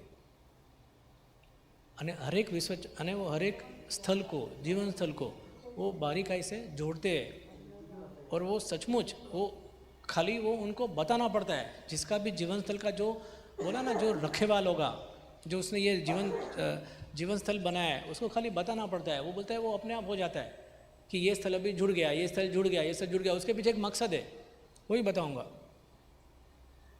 विश्व के जीवन स्थलों की जोड़ने की प्रक्रिया ये, यानी हर एक विश्व चक्र यंत्र से कुछ कुछ जीवन स्थल जुड़े होंगे। जो भी जीवन स्थल आप देख जाओगे वो अपने आप जुड़ जाएंगे। उसके पीछे भी स्वामी जी का एक गणित है, एक उसके पीछे उसका एक कारण है, एक लक्ष्य है, एक डिवाइन ऑब्जेक्टिव बोलते हैं ना, वो एक दिव्य लक्ष्य है, वो उसको पूरा करने के लिए कर रहे हो। अभी दिख रहा है ना 15 फुट नीचे, बाद में ये और 25 फुट नीचे विश्व चक्र यंत्र, वहाँ पे अनुष्ठान होता है 8 दिन। ऊपर गादी स्थान है जहाँ पे आप ध्यान कर सकते हैं, जो अभी भी अलाउड है कच्छ में। और वहाँ पे इसे मैं इंटरनेट ऑफ डिविनिटी कहता हूँ। जैसे इंटरनेट ऑफ थिंग्स जो आपको टेक्निकल है, वो कि सब कुछ कनेक्टेड होता है इंटरनेट में, सब कुछ कनेक्टेड है। जैसे इंटरनेट ऑफ डिविनिटी है, ये कहाँ पे भी ऊर्जा अगर समाप्त हो रही हो तो स्वामी जी की ऊर्जा वहाँ चली जाएगी। यानी कितना एक अच्छा कार्य है उनका, क्योंकि वो स्थल तो वेस्ट ना हो। तो विश्व के जीवन स्थलों को जोड़ने से इन स्थलों पे एक नई ऊर्जा के स्रोत की और एक मकसद है। हर एक स्थल में आत्म साक्षात्कार की प्रक्रिया घटित नहीं होती है, अलग अलग कार्य से वो स्थल बने। ज़्यादा करके इच्छा पूर्ति, ज़्यादा करके समस्या निवारण, ज़्यादा करके शारीरिक, जो भी हो, बट ये एक आत्मा, एक अपने स्वामी जी खाली एक ही मकसद से कार्य करते हैं, आत्म प्राप्ति। शायद सब जगह पे वो ना हो, नहीं होगा, क्योंकि तभी पे वो मकसद आत्मा को तो बहुत दूर की बात है। पहले जिसका शरीर अस्वस्थ है, पहले बोलेगा मेरा शरीर स्वस्थ करो, वही इच्छा से जाता था और वो वही कार्य होता था। किसकी वो समस्या होती है, घर की समस्या, कोई इसकी धंधे की समस्या, तो वो सब कई सारे जीवन स्थल है। तो एक विश्व के जीवन स्थलों को जोड़ने से इन स्थलों पर एक नई ऊर्जा के स्रोत का निर्माण, और इस स्थल पे आने वालों को भी इस बढ़ी हुई ऊर्जा का अनुभव होगा। क्योंकि आप एक स्थल पे जाते हो, रोज जाते हो, आप थोड़े सेंसिटिव हो गए, आपको अच्छा लगता है। अभी सडनली आपको लगता है यहाँ तो कुछ और ज़्यादा अच्छा लगा, मैं एकदम ध्यान में चला गया, मैं एकदम मेरे आत्मा तक पहुँच गया, ऐसा भी आपको महसूस होगा। तो आपको लगेगा ना कि यहाँ तो कुछ तो हो गया, कुछ नई ऊर्जा का अनुभव हुआ। तो अभी लोगों को नई ऊर्जा का अनुभव भी होगा वहाँ पे, अलग अलग स्थलों पे। इस बड़ी ऊर्जा उन खोजी को नज़दीक के श्री गुरु शक्ति धाम तक पहुँचा देगी। यानी ये सबसे बड़ा ये जो प्रोजेक्ट है कि सब आत्माओं, मैं बताया ना कि स्वामी जी क्यों इतने जोर से कह रहे हैं कि ये सामूहिकता में सबको आत्मा साक्षात्कार मिलेगा। उतनी मूर्तियाँ भी कहाँ बनेगी, उतने स्थल कहाँ बनेंगे, बट ये जो निर्माण हो रहा है, जीवन स्थलों को जोड़ने का कार्य हो रहा है, उससे क्या होगा कि हर एक जीवन स्थल पे एक बढ़ी हुई ऊर्जा का एहसास होगा। और जो थोड़ा भी सेंसिटिव है वो ऊर्जा को पहचान के, वो ऊर्जा उसे खींच के वो नज़दीक के श्री गुरु शक्ति धाम तक पहुँचा देगी। समझ में आ रही है बात? तो तालियां क्यों नहीं बजाते हो? यानी आप सोचो ना, आप एक मंदिर में गए हो, आप वहाँ गए, आपको कुछ एहसास हुआ, आत्मा की झलक दिखी, और आप बस वो ऊर्जा आपको गाइडेंस देके आपको नज़दीक के गुरु शक्ति धाम तक पहुँचा लिए, तो आपको कितना अच्छा होगा। क्योंकि स्वामी जी की इच्छा है कि हर एक मनुष्य को आत्मा प्राप्ति हो, जितने भी हो सके उतने, अगले 800 सालों तक कितने भी लोगों की, मनुष्य की, हर मनुष्य की, स्वामी जी चाहे तो सबकी कर दे कि आत्मा प्राप्ति हो ही जाए, पूरा विश्व खाली हो जाएगा, सब लोग आत्मा बन के चले जाएंगे। बट सर नहीं होता है। तो स्वामी जी कोशिश कर रहे हैं, उनका एक प्रयास है जो उनको सौंपा गया है, वो प्रयास वो पूरा कर रहे हैं।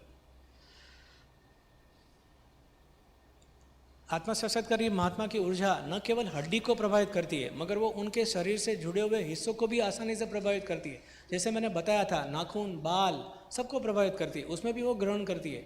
आत्मा का चैतन्य जो इतने साल तक स्वामी जी आत्मा प्राप्ति की होगी, जब शिव बाबा को मिले, और अब तक उसको 40 साल हो गए 40 साल में हर एक चीज़ ने ऊर्जा ग्रहण की होगी, और 25 साल 30 साल जितने भी साल स्वामी जी जब तक सोचा होगा देह छोड़ने का, तब तक वो ऊर्जा ग्रहण करती रहेगी।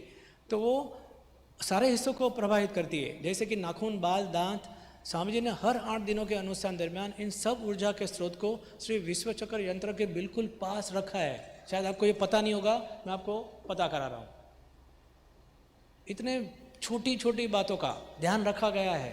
उसके वो गुरु शक्ति जो उसके बोलते हैं ना, वो जो बाबा धाम, सब उसमें वो बराबर बचा के रखते थे। सबको बोला गया है, नज़दीक के लोगों को, मेरे बाल मिले तो मेरे को दे देना वापस। हम भी दे देते, सोनाली भी दे देती है।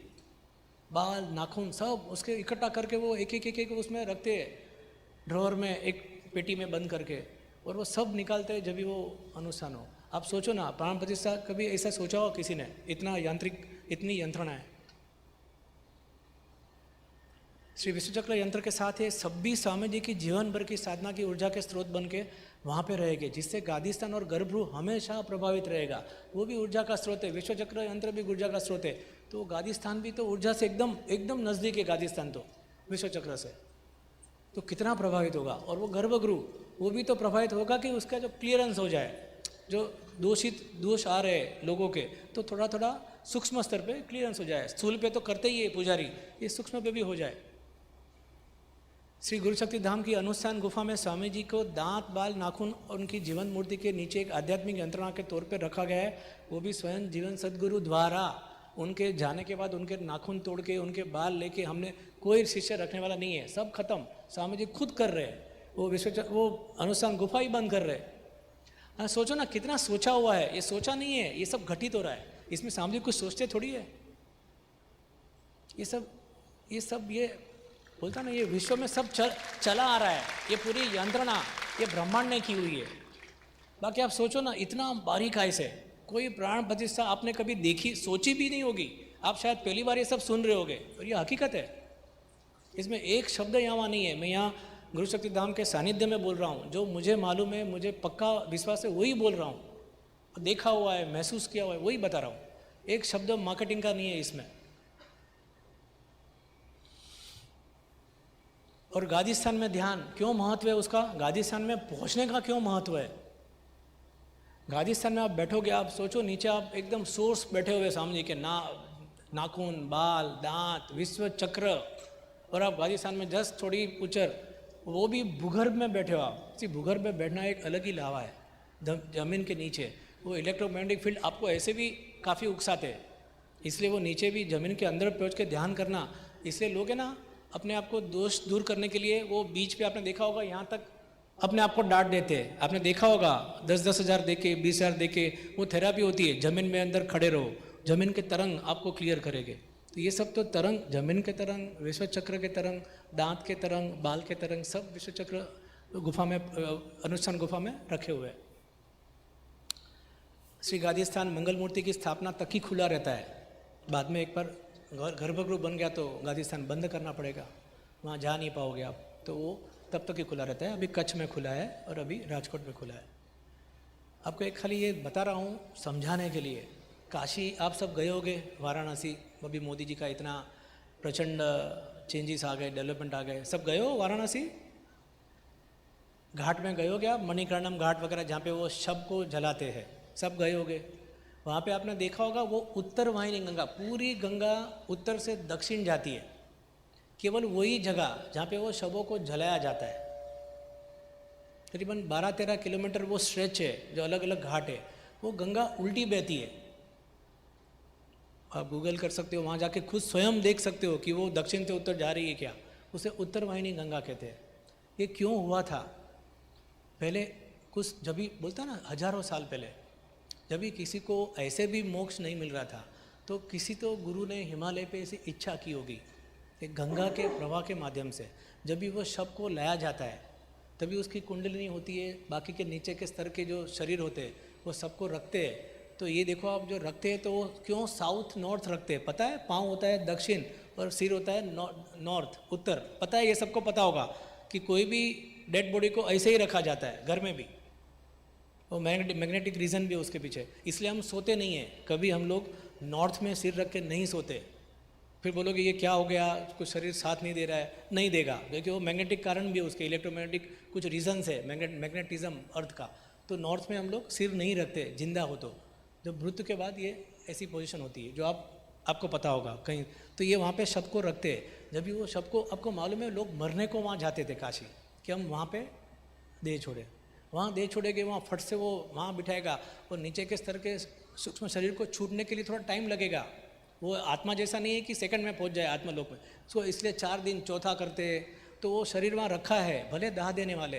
तो ये गंगा का प्रवाह, उसकी कुंडलिनी को ऐसी मान्यता है कि वो कुंडलिनी को उठा के मरने के समय या मरने के बाद भी जब भी वो सूक्ष्म शरीर हयात है तो उसको उठा के सहस्रार तक पहुँचा देती है, और इसीलिए वो गंगा को मोक्ष का द्वार किया गया है। तो ये शव को वहाँ रखा जाता है ऐसे। और किसी तो गुरु महात्मा ने ये सोचा होगा कुछ साल तक, हमेशा कुछ निर्धारित समय तक होता है, वो समय तो चला गया होगा, बट ये प्रथा रह गई है। ये प्रथा होगी, सचमुच होगी, ऐसे होता होगा कि जो जीते जी भी मोक्ष नहीं गए तो मरने के बाद जाए, तो ये संरचना थी। आपको अभी वहाँ जाने की ज़रूरत नहीं है, मरने की भी ज़रूरत नहीं है। गादी स्थान में आप जिंदा हो तभी ध्यान कर लो, आपको ऐसे ही मोक्ष की झलक मिल जाएगी। कुंडलिनी शक्ति की 7 चक्रों को पार करने की संभावना गादी स्थान में है। शरीर के भाव से मुक्ति पाने की संभावना, धरती माँ के अंदर बहते हुए चुंबकीय ऊर्जा के तरंग ग्रहण करने की, धरती माँ के अंदर फैला हुआ इलेक्ट्रिक फील्ड, इन सब के अलावा गादी स्थान अनुष्ठान स्थान की महत्व की बात, तो स्वामी जी ने ये स्थल पे शरीर छोड़कर ध्यान किया था। स्वामी जी हमेशा अनुष्ठान में शरीर छोड़ के ध्यान करते, उसके वाइब्रेशन जो गादी स्थान तक पहुँच जाते हैं।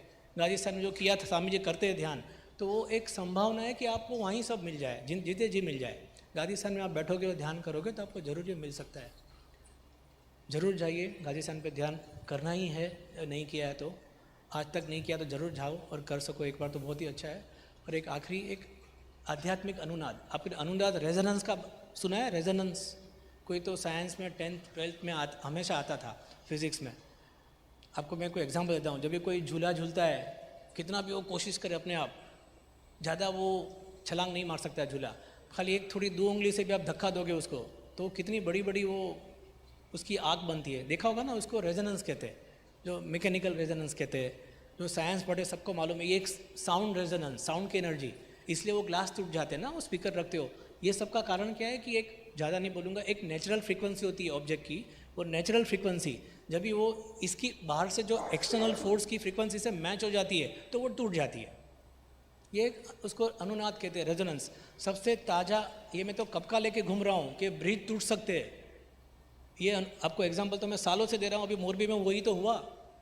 सब लोग ने जंप किया, उसकी फ्रीक्वेंसी मैच हो गई उसकी नेचुरल फ्रीक्वेंसी से, वो टूट गया। और उसकी स्टिफनेस इतनी नहीं थी तो उसकी फ्रीक्वेंसी भी थोड़ी ज़्यादा हो गई थी, तो फट से मिल गई तो वो टूट गई। तो रेजोनेंस के कारण ही सब टूटता है। ये ब्रिज, सीमेंट के ब्रिज टूट जाती है, तो हैंगिंग ब्रिज था, तो ये रेजोनेंस से सब कुछ टूट सकता है। तो अभी अपने को ब्रिज नहीं तोड़ना है।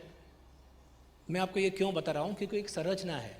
आपको और एक स्वामी जी ने एक अच्छी एक डिज़ाइन दी है कि यहाँ पे देखो, ऊपर ब्रह्मांड, नीचे स्वामी जी का शरीर, नीचे वो मंगल मूर्ति, सब कुछ है। अभी जब भी आप गादी स्थान, गुरु शक्ति धाम के 3 स्तर भी बताया मैंने आपको, और इसमें ऊपर जो बैठेंगे गर्भगृह में ध्यान करोगे आप, तो गर्भगृह में देखो नीचे से एक ऊर्जा है ना, जो श्री विश्वचक्र अनुष्ठान ऊपर फेंकता है क्लियरेंस के लिए।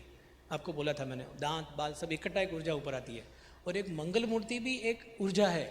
और आप 2 ऊर्जा, नीचे की ऊर्जा ऊपर मंगल मूर्ति की ऊर्जा को भी प्रभावित करती है। जो मंगल मूर्ति खुद भी तो इतनी पावरफुल है।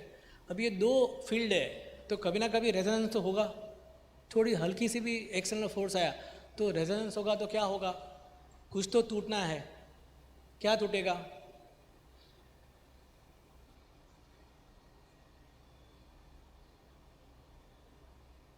दोनों की समरसता होती है। ये आध्यात्मिक अनुनाद, स्पिरिचुअल रेजोनेंस का कारण है। और इसके कारण अहंकार के शरीर तोड़ने की सबसे आसान सुविधा ये है कि वो रेजोनेंस में आप बैठ जाओ। टूटना तो है ही, अभी ब्रिज टूट सकते हैं, तो ये क्या चीज़ है। और रेजोनेंस तो होना ही है। स्वामी जी समरसता डालती है, तो कभी ना कभी वो साइक्लिकली समरस होती रहती है। नेचुरल फ्रीक्वेंसी उसकी मैच हो जाएगी 2 फील्ड की, तो एक बड़ा सा ढवांग करके कुछ होगा। आध्यात्मिक धमाका, और उसमें आपका अहंकार कहाँ बह गया पता नहीं चलेगा। इसीलिए आपको वो स्थिति ग्रहण करके आगे जाना है, आपको वो बनाए रखनी है। तो ये सारी सुविधा इतनी जटिल है, जटिल थी बनाने में, बट स्वामी जी ने आसान कर दी अपने लिए। ऐसा कौन सोचता है? ये सोचने की बात ही नहीं है, सोचने से परे ये हो रहा है, घटित हो रहा है। जो भी उनको आदेश आते हैं वो करते हैं, मालूम नहीं होता है मैं क्यों कर रहा हूँ, आदेश आते हैं वो करते हैं, कि क्यों कर रहा है वो पता नहीं है। एक झलक गुरु शक्ति धाम से जुड़ी एनर्जी सिस्टम की। देखो, एक ब्रह्मांड, बाद में आत्मलोक, स्वामी जी का शरीर, बाद में स्वामी जी का वो मंगल मूर्ति, नीचे गादी स्थान, नीचे विश्वचक्र यंत्र है। कितनी, आप देखो ना, ऐसा कभी सोच पाए हो गया आपका ऐसा भी जीवन स्थल होता है? हाँ, कहाँ आपने नीचे डाटे हुए खजाने वो सुना है, साउथ इंडिया में मिल जाते हीरा माणिक। किसने मंगल प्रार्थना की मालूम नहीं, कितने वहाँ पे प्राण प्रतिष्ठा की पता नहीं है, कितने साल जुनी है पता नहीं है, वो उसका पीरियड खत्म हो गया कि नहीं निर्धारित पता नहीं। सब कुछ अपने सामने हो रहा है, आप सब कुछ लाभ ले सकते हो, अपने जनरेशन में उसका लाभ ले सकते हैं। सारी संरचना ऐसी बनी हुई है। सो ये गुरु शक्ति धाम का मॉडल है जो अलग अलग है, सब जगह अलग अलग बनता है, अलग अलग पत्थरों से बन सकता है। बहुत कम नाम है, मैंने चेंज नहीं कर पाया, बट अभी सब नाम मालूम है आपको कहाँ कहाँ बन रहा है। स्वामी जी ने बताया 8 आश्रम, 8 तो बन चुके, और भी बनना होगा। जर्मनी में बन रहा होगा, अभी सिंगापुर में बन चुका है, कई सारे बन चुके हैं। यहाँ तो आपको मालूम ही है, कच्छ है, राजकोट है, यहाँ पे गोवा है, अजमेर है, अने वो अरड़ का, और वो बेंगलोर में बन रहा है, कलकत्ता में बनेगा, सब जगह बन रहा है। नागपुर में बन रहा है, नागपुर शायद लिखा नहीं है, जूनी स्लाइड है, नागपुर में बहुत बड़ा बन रहा है। मौड़ी भी लिखा नहीं है, मौड़ी बन रहा है। ये सारे दुनिया में बन रहा है। और अंतर्मुखी की कुछ बात की थी कि हम कैसे कनेक्ट करें, बार बार वही पूछते हैं, इवन मुझे ऐसे भी पूछते हैं। आज भी किसने पूछा, आज वो टॉपिक भी नहीं था, और फिर भी मैंने ये स्लाइड डाल के रखी थी कि कोई ना कोई पूछेगा कि हम कनेक्ट कैसे करें स्वामी जी से। बोलते हो कि आत्मा, इंडिविजुअल कॉन्शियसनेस, हम कैसे कनेक्ट करें। तो 4 रास्ते मैं आपको दे रहा हूँ, जो मैंने महसूस किए, वो आपको महसूस आप करो, नहीं तो मत करो। एक बुद्धि के प्रयोग है। देखो, एक कभी कभी बुद्धि के प्रयोग आपको एक नया विश्वास का जन्म देगी, नया विश्वास का निर्माण करेगी, क्योंकि आपने कुछ सुना है बुद्धि से जो आपको भाग है।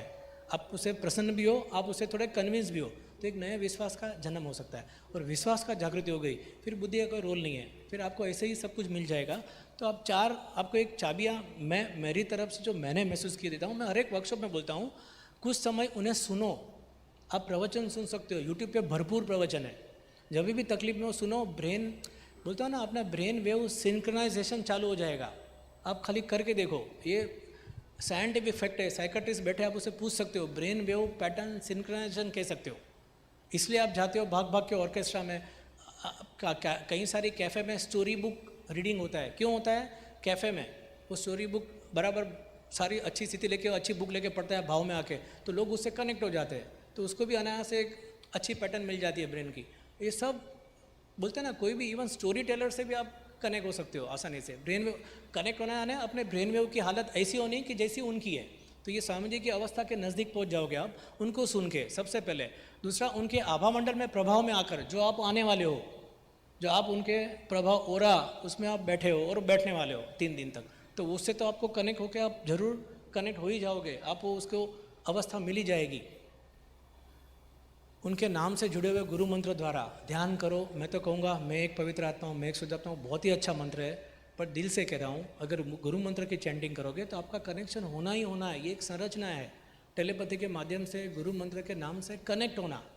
भले कोई कुछ भी कहे, मैं मेरा अनुभव कह रहा हूँ, शायद मैं गलत भी हो सकता हूँ आपके लिए, कई लोगों के लिए, बट ये बहुत ही, सब लोग जो करते हैं नए लोग, वो बहुत ही प्रसन्न होते हैं कि केवल नाम से ऐसा कैसे हो सकता है, क्योंकि ये एक टेलीपैथी निर्माण करती है। आप खाली, मतलब स्वामी जी 45 दिन कहते हैं, मैं तो सबको बोलता हूँ खाली 15 दिन करो। 15 दिन में कनेक्शन नहीं हुआ तो आप छोड़ दो ध्यान, इतना मुझे विश्वास है ये गुरु मंत्र का। और चौथा, श्री मंगल मूर्ति के दिव्य सानिध्य में जो स्पिरिचुअल रेजोनेंस होगा तो आपका पूरा अहंकार टूट सकता है। 4 इतने अच्छे रास्ते स्वामी जी ने बताए। आपको जब भी मौका मिले तभी उनके सानिध्य में जाओ, उनके शरीर जो उनके है, उनके देह के सानिध्य में, उनका ऑरा तो अभी भी है ही, तो आपको उसके काफ़ी उसके प्रभावित हो गए। उनके सुन के करो, उनके नाम से जुड़े हुए गुरु मंत्र से करो, श्री मंगल मूर्ति के दिव्य सानिध्य में रह करो। अने 4 रास्ते तो, और भी कई रास्ते हो गए, ये तो 4 तो बहुत ही अच्छे, जो अपने गुरु शक्ति धाम से जुड़े, अपने गुरु से जुड़े, आप उसे हमेशा अपना सकते हो और हमेशा ले सकते हो। किसी ने पूछा भी था और मैंने लकीली स्लाइड डाल दी थी। अगर बुद्धि ही विश्वास का साथ दे तो सचमुच कोई भी स्थल की मुलाकात करके अगर आप कुछ अच्छे अनुभव अपने जीवन में बार बार ले सके तो आपकी बुद्धि जरूर स्व विश्लेषण द्वारा वर्तमान काल के एक नए विश्वास को जन्म देगी। आपने जो भी जूनी मान्यता होगी मंदिरों के लिए, सब रिलीजियस ध्यान के लिए, अगर आपने थोड़े बुद्धि से कुछ तो ग्रहण किया और आप बाद में वो जगह गए जीवन स्थल पे, और आपको जो मैंने बताया वैसे अनुभव भी हुए, तो आपका विश्वास बहुत गहरा हो जाएगा। एक बार बुद्धि साथ देगी ना, तो आपके विश्वास एक बहुत अच्छा रंग लाएगा। कहते हैं ना कि हर इंसान को जीवन में एक और मौका मिलना चाहिए, हमेशा कहते हैं। आप भी तड़प रहे हो कुछ आगे बढ़ने को, आंतरिक विकास, तो अस्तित्व आज आपको एक और मौका दे रहा है। एक नए विश्वास को जागरूक करके उसे और भी मजबूत करो। ये सब 3 घंटे इसी कार्य से लगाऊं कि आपका विश्वास और भी गहरा हो, वो भी बुद्धि के स्तर पे, बुद्धि उसका साथ दे। तो आज आपको अस्तित्व एक और मौका दे रहा है, आप जरूर से उसको पकड़ लो और मौका मत गवाओ, क्योंकि एक बड़ी घटना होने वाली है। आपको और एक मौका दूसरा मिलने वाला है, मैं आपको बता रहा हूँ अभी। और ये एक घटना है। आप बोलोगे ये क्या है? ये महुड़ी के स्थान पे जब भी खात मुहूर्त होने वाला है 8 दिसंबर को, तभी ये रचना है उसकी, जो मैंने इतना सब बताया।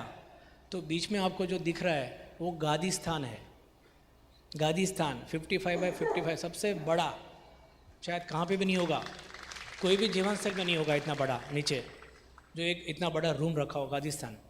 तो गादी स्थान ज़मीन के 15 फुट नीचे होगा, जो 8 दिसंबर को आपको देखने मिलेगा कच्ची हालत में, जो एक्चुअली ज़मीन के नीचे वो होगा गादी स्थान। वो गादी स्थान में करीबन 20 यज्ञ हो सकते हैं, हवन कुंड। स्वामी जी बीचों बीच बैठे होंगे गादी स्थान में, बीचों बीच बैठ के। जो बोलते हैं ना स्वामी जी, मैं जो जगह जाता हूँ वहाँ मेरी एनर्जी पहले पहुँच जाती है। तो ये गादी स्थान, स्वामी जी की एनर्जी पहुँच गई गादी स्थान की, और आपको मौका मिलेगा जिसको भी लाभ लेना हो, तो वहाँ 20 हवन कुंड हो गए। एक हवन कुंड पे 6-6 लोग बैठ पाएंगे। आप जरूर से लाभ लो गादी स्थान में स्वामी जी के साथ बैठ के ध्यान करने का। हवन तो एक माध्यम है, आपका ध्यान ही लग जाएगा, तो एक माध्यम है। अगर वो नहीं कर सको, क्योंकि सबके लिए कुछ ना कुछ होगा डोनेशन पास जैसा, उसके बाद एक पट्टा है, देखो आने गादी स्थान नीचे है जमीन के, अभी ये गादी स्थान है, और ये जो पट्टा है उसके ऊपर 15 फुट ऊपर, जो सबसे पहली चारों बाजू पहली लाइन में जो बैठेगा उसको गादी स्थान दिखेगा। गादी स्थान से कनेक्ट कर पाएंगे, स्वामी जी से कनेक्ट कर पाए, स्वामी जी दिखेंगे। तो वहाँ पे भी करीबन 20 से 25 वहाँ पे हवन कुंड है, वो भी ज़्यादा हो सकते हैं, तो वहाँ पे भी आप हिस्सा ले सकते हो। एक कुंड पे 6-6 लोग बैठ सकते हैं। यानी गादी स्थान के बॉर्डर में एकदम एज पे बाद में खड्डा, जो गादी स्थान का जो मैंने बताया ना नीचे 15 फुट, जो एक्चुअल गादी स्थान बनने वाला है। और स्वामी जी हमेशा कहते हैं कि एनर्जी पहले पहुँच जाती है, बाद में मैं पहुँचता हूँ। तो ये खात मुहूर्त में ये सब हो जाएगा, तो वहाँ पे भी हवन कुंड पे बैठ सकते हो। और बाद में जो भी गुरु शक्ति धाम की ज़मीन है वहाँ पे असंख्य हवन कुंड है, तो वहाँ पे करीबन 1900 से भी ऊपर 1900-2000 के करीब वहाँ पे हवन कुंड रखे जाएंगे। वहाँ पे भी 6-6 लोग शायद बैठ सकेंगे। वो जो एग्जैक्टली जो उसकी माहिती है वो आप ज़रूर से ले लो, और ये मौका मत गवाओ। मैंने भी अपना नाम लिखा दिया है ये पट्टे में बैठने के लिए, तो आप भी जहाँ चाहो वहाँ बैठ सकते हो। वो छोड़ो मत मौका, कि ये मौका शायद अभी वापस कभी नहीं आएगा। ये इतना आलीशान गादी धाम, इतना आलीशान गुरु शक्ति धाम, और वो भी बोलता ना एकदम सेंटर में आ जाएगा, एकदम बड़ा पावर हाउस बन जाएगा मौड़ी का। और बाजू में भी एक जीवन क्षेत्र है, आपको पता होगा मौड़ी से घंटाकरण महावीर, तो जैनों का बहुत बड़ा जीवन क्षेत्र है। 2 क्षेत्र बाजू बाजू में, हार्डली 2 किलोमीटर डिस्टेंस। आप सोचो उसकी ऊर्जा कैसी हो जाएगी। यानी वहाँ आप जाए, आपके पुण्यकर्मा गए तो आपकी तकलीफ दूर होनी है। मैं ऐसा बोल रहा हूँ, कुछ मांगे भी ना, क्योंकि वो पुण्यकर्मा का चक्कर सब चालू हो जाएगा, आपकी परिस्थिति सुधर ही जाएगी। ये गादी स्थान में बैठ के अगर आप कर सको तो बहुत ही अच्छा है। आप ज़रूर से आप एक बार हवन में ध्यान ही लग जाएगा। हवन की क्रिया करते रहो, और सामने को जो करना है वो सामने ही कर लेंगे, और गादी स्थान की एनर्जी आपके ऊपर काम करेगी, और जो भी कराना है वो कार्य करा लेगी। क्योंकि गादी स्थान में नीचे इसलिए ज़मीन की ऊर्जा भी बहेगी, भूमि के अंदर ये होने वाला है ध्यान बैठ के। तो आप ज़रूर से आप हिस्सा लीजिए। और वर्कशॉप का समापन कर रहा हूँ। मैं परमात्मा से हृदय से प्रार्थना करता हूँ कि आप सबका आंतरिक विकास हो, और आपको खूब अच्छी आध्यात्मिक स्थिति प्राप्त हो। जीवन समाधि के जरिए, जीवन गुरु के जरिए, जीवन मूर्ति के जरिए, श्री गुरु शक्ति धाम के जरिए, ध्यान के जरिए, कोई भी तरीके से आपको बहुत ही अच्छी स्थिति प्राप्त हो। धन्यवाद। और ये 2 नंबर हवन बुकिंग कराओ, चालू हो चुका है। शायद आपको मौका मिले, आप बोले कि भर गया है, ऐसा ना हो जाए, तो आप जरूर से कांटेक्ट करो। कमलेश भाई तो यहाँ पे हाजिर है। कहाँ है कमलेश भाई? बद्रेश्वरा भाई? तो खड़े देखो आ जाइए, उसको पकड़ो और बुकिंग शुरू करो। जो बाहर वाले वो कल्पेश भाई को पकड़े गए, कल्पेश भाई यहाँ पे नहीं है, वो फ़ोन पे अवेलेबल है, तो बाहर से भी अभी चालू, क्योंकि ये भी तो ब्रॉडकास्ट हो रहा है, ये भी तो सब लाइव चल रहा है, सब लोग देखेंगे सुनेंगे, वहाँ तक तो पहुँच ही जाएंगे ना। ये भी मुझे लग रहा है 50-60 हज़ार लोग तो देखते ही होंगे अभी, तो ज़रूर से आप जल्द से जल्द बुकिंग करा लीजिए। मैंने भी करा ली है, आप भी जरूर कराओ, मेरी अंदर चाहत है। हम अहमदाबाद में फिर मिलेंगे मऊड़ी में 8 दिसंबर को। खूब खूब धन्यवाद, आप सबका आभार।